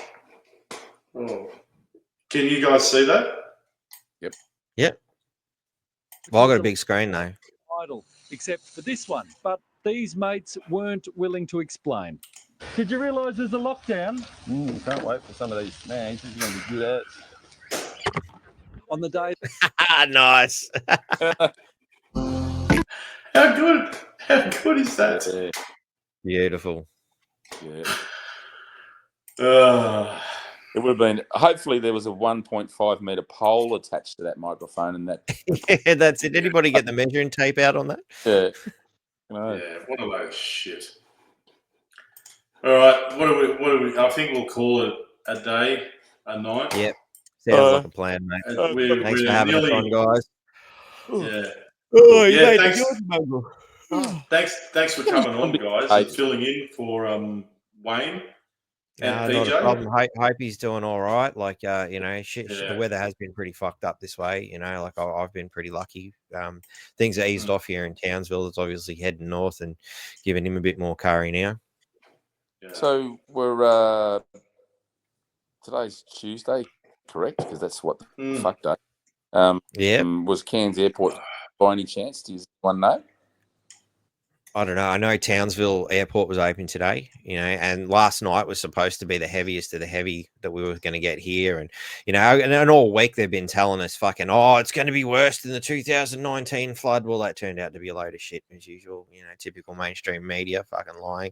And the only reason things were fucked in 2019 is because the wonderful Mayor Jenny Hill decided to hold on to the fucking dam till it got to 280% and released it at high tide, so well done. Thanks, Jenny Hill. And of course, no investigations were ever done on Jenny Hill for that, but Troy Thompson makes an inaccurate comment, and they remove him from office. So that's just the kind of shit we're going to deal here with up here in North Queensland. That's pretty She flood thousands of people's homes and get away scot-free, no investigation. And fucking and to top it, she also fucking ran over a bloke. What? And our former mayor actually ran over a bloke. Like, granted, this guy was speeding through a fucking intersection on his motorbike. She's hit him, but it's been alleged that her blood alcohol readings went missing. Oh, it sounds familiar. Yeah, like a certain it does. premier Also, that just we happens had to be here. a Labor fucking, crony. Connected. There you go. You actually remind me, because I saw it on X, and I wanted to bring this up, but fuck, there's just too many things to bring up. But there's I think she's in Melbourne, and her name's Jo Halen.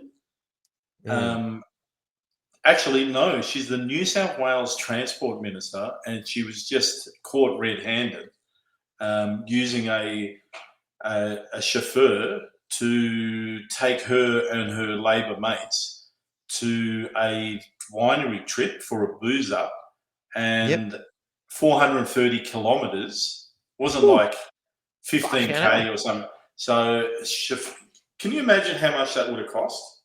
And then apparently she used the credit card as well to finance the winery. But it's actually just come up in my X that she resigned 9 hours ago. So let's have a look at this. It goes for 2 minutes. Yeah, cool. Nice. Love to. What a way to go out. Oh, if I can fucking get it up. Pardon the pun. When you get to my age. need to get one of them pumps going. Maybe you could do something different. The old Reebok testicle. Find the intro and do it at the end of the show. Wayne will love that. Here we go. Hang on. Bringing it up now. Pardon the pun.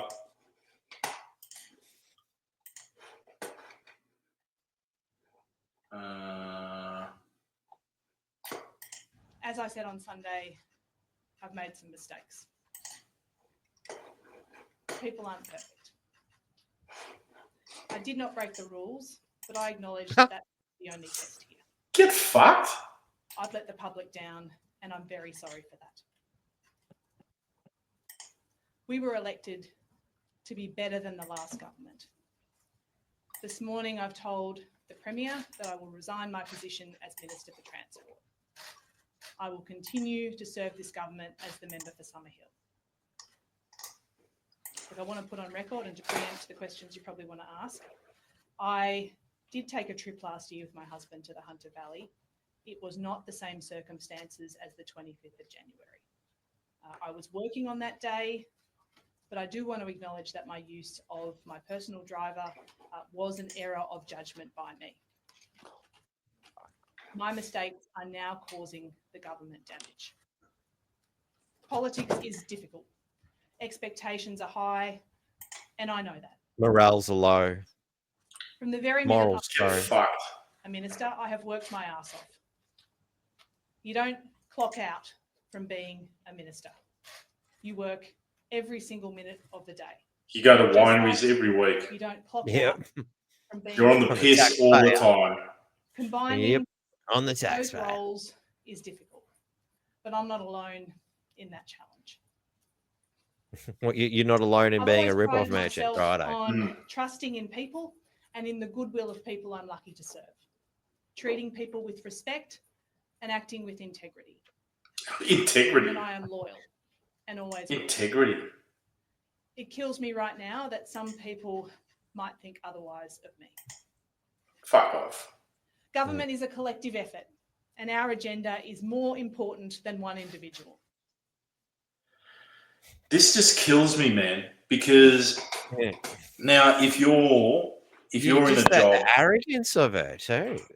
If you're in a job, who in their right mind goes, "Oh, I got the credit card. Let's go on a winery trip. The boss is not going to notice." Yeah. That's what it is. And she didn't get caught out by the boss. Someone obviously leaked it. Could have been someone like the chauffeur or someone who just fucking wasn't happy, and they leaked it to the media. Otherwise, she would have just kept on doing what she's been doing. Who knows what other shit she's done. They all do it. Don't give me this shit about, oh, I'm really hurting now. I've really worked my ass off.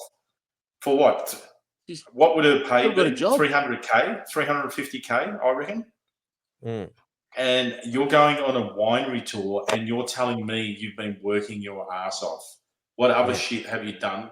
How many times have you actually been going to work? 5 times a week? Like the rest of the working class? Like, just fuck off. Like, I don't buy it. I don't buy it for a minute. No, not with the look on her face and the attitude in which she said it. You could see it's well, everybody does it, and I can't believe. Well, I guess I'll quit because it's for the greater good of humanity, and whatever. Like the attitude just said it all. Yeah, but she actually said, "I'll continue to serve the people that have elected." Like she might be kicked out as for whatever. What was it? Transport. In other words, or something? if you resign, we'll give you another job where nobody can see you. But that's what she was. She resigned that position, but she still got her job. I'll give her another cushy job. Yeah, she's going to be a backbencher or something. Yeah, So just the same as we got rid of 100K or something. We got rid of our piece of shit mayor, and the Labor government pushed her into another cushy fucking job. Thankfully, the Liberal government came in and gave her gave her the ass for Christmas. So, as long as their friends are still in power, they'll just push them onto another fucking job. Yeah. Just play, do this, do as you're told, and we'll it'll go away in a few weeks, and we'll give you another job somewhere where nobody's looking. The same way they move pedophile priests around. Yeah.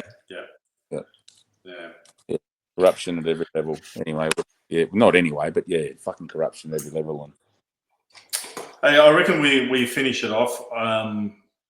I've got something on tomorrow. I'm not working, but I've got a few things to you're all right, mate. catch up on. But I've got a good one to end it off. We actually talked about this 2 weeks ago, and it was a what the fuck on a guy got caught by when you've got your mobile phone. I mean, I got done like that, and he got done not with a mobile phone. It snapped him with a typewriter. Like he's got a typewriter on the dashboard and he's typing away. And I'm like, who the fuck in their right mind would do something like that? Because it's like, so what? He's doing it for the publicity. Like, And then it's 4 demerit points, I believe. I think I copped it with 4 demerit points and an $800 fine. And I'm like, fuck. Why? Okay, if you've got the money to pay that, but how the fuck do you not care, or how do you get away with it? And I just came up on this last night, and it explains how. I'm guessing it's the same guy with the typewriter for sure. This is absolute what the fuck gold, and he's basically shows how he basically got away with it. Jack Doherty, I think is his name. Where's the little folder? Here we go. And this is to end off the show. I've got the spinning wheel again. Give us a couple of seconds while I sip my stale champagne from 1969. I think one of your... I'm on the water. This gout's still giving me the shit. So, as you seen earlier, I make a quick dash. It's literally giving me the shits.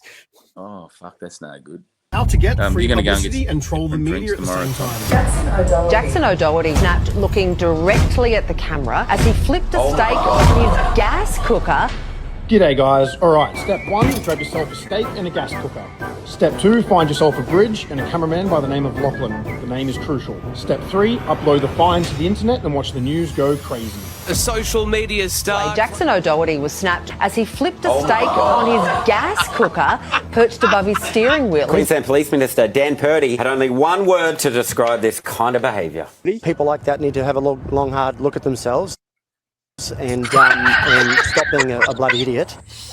Then the media asked to come and interview me. Boy, do I love some good company. First insisting he did so for his health, sparking intense criticism. Stupid stunts like this one have no place in our community.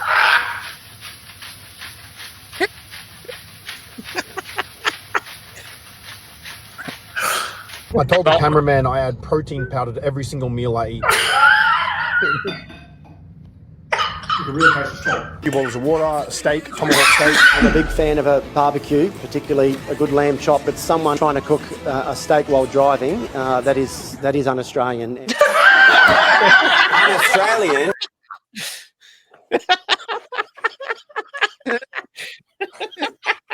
I don't know. I think it defines you as an Aussie myself. But anyway, that defines being an Australian. And these stuffed shirt politicians.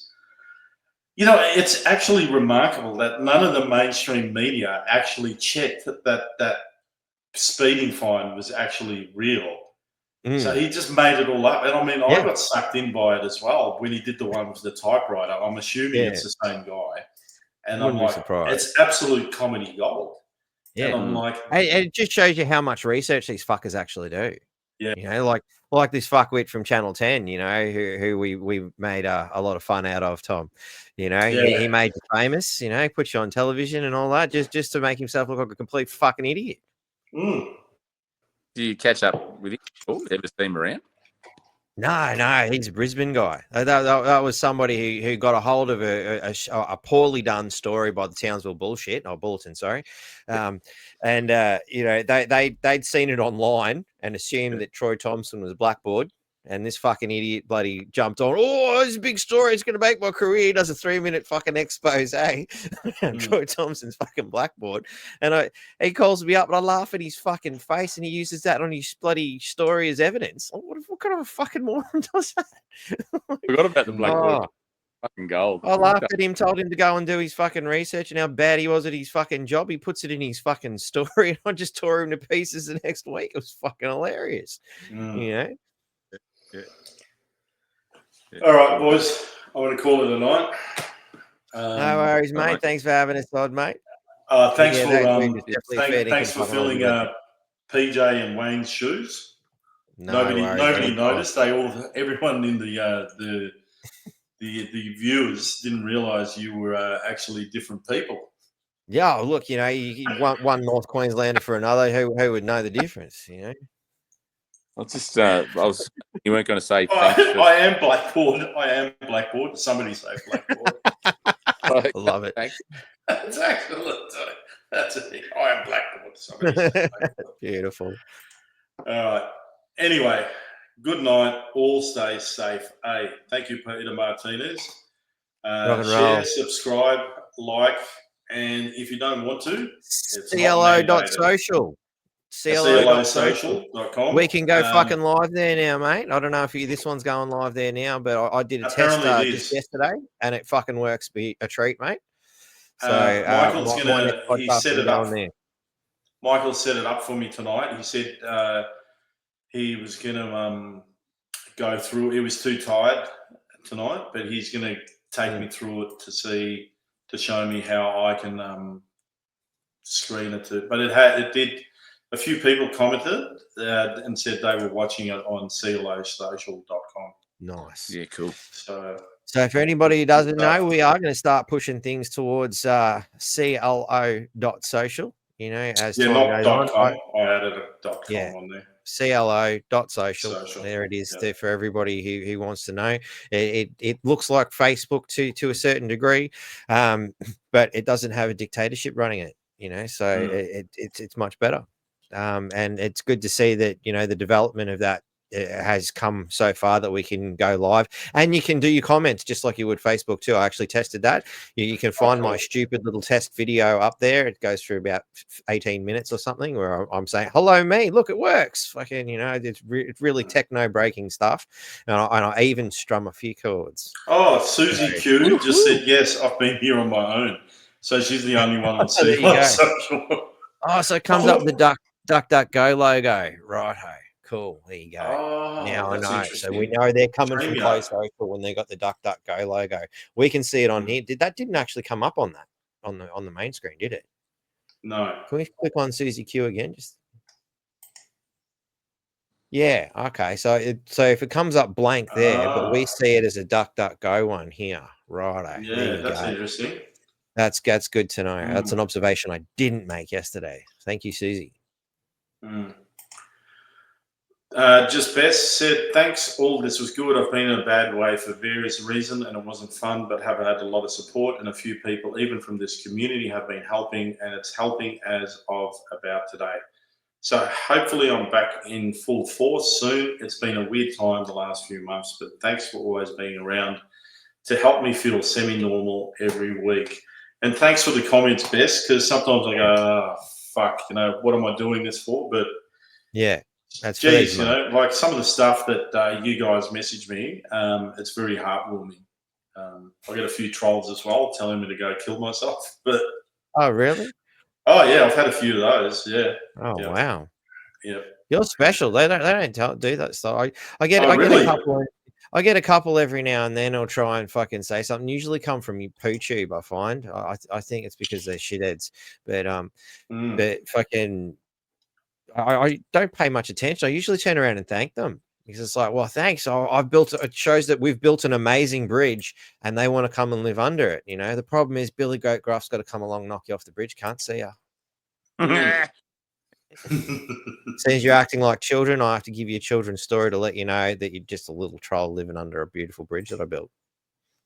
I like that analogy. It's very good. Yeah, feel free to use it as many times as you like. It makes those trolls feel very special too. It's important that they feel special because that's why they do these things. They have, you know, Oedipus. It wasn't me, Tom, resident troll.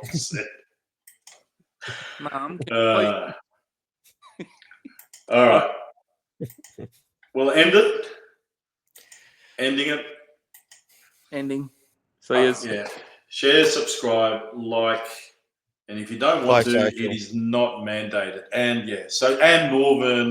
North Queensland Freedom Network, Batty's on every week, more than once. Friday and probably Sunday. Depends on how I feel. Cool. All right.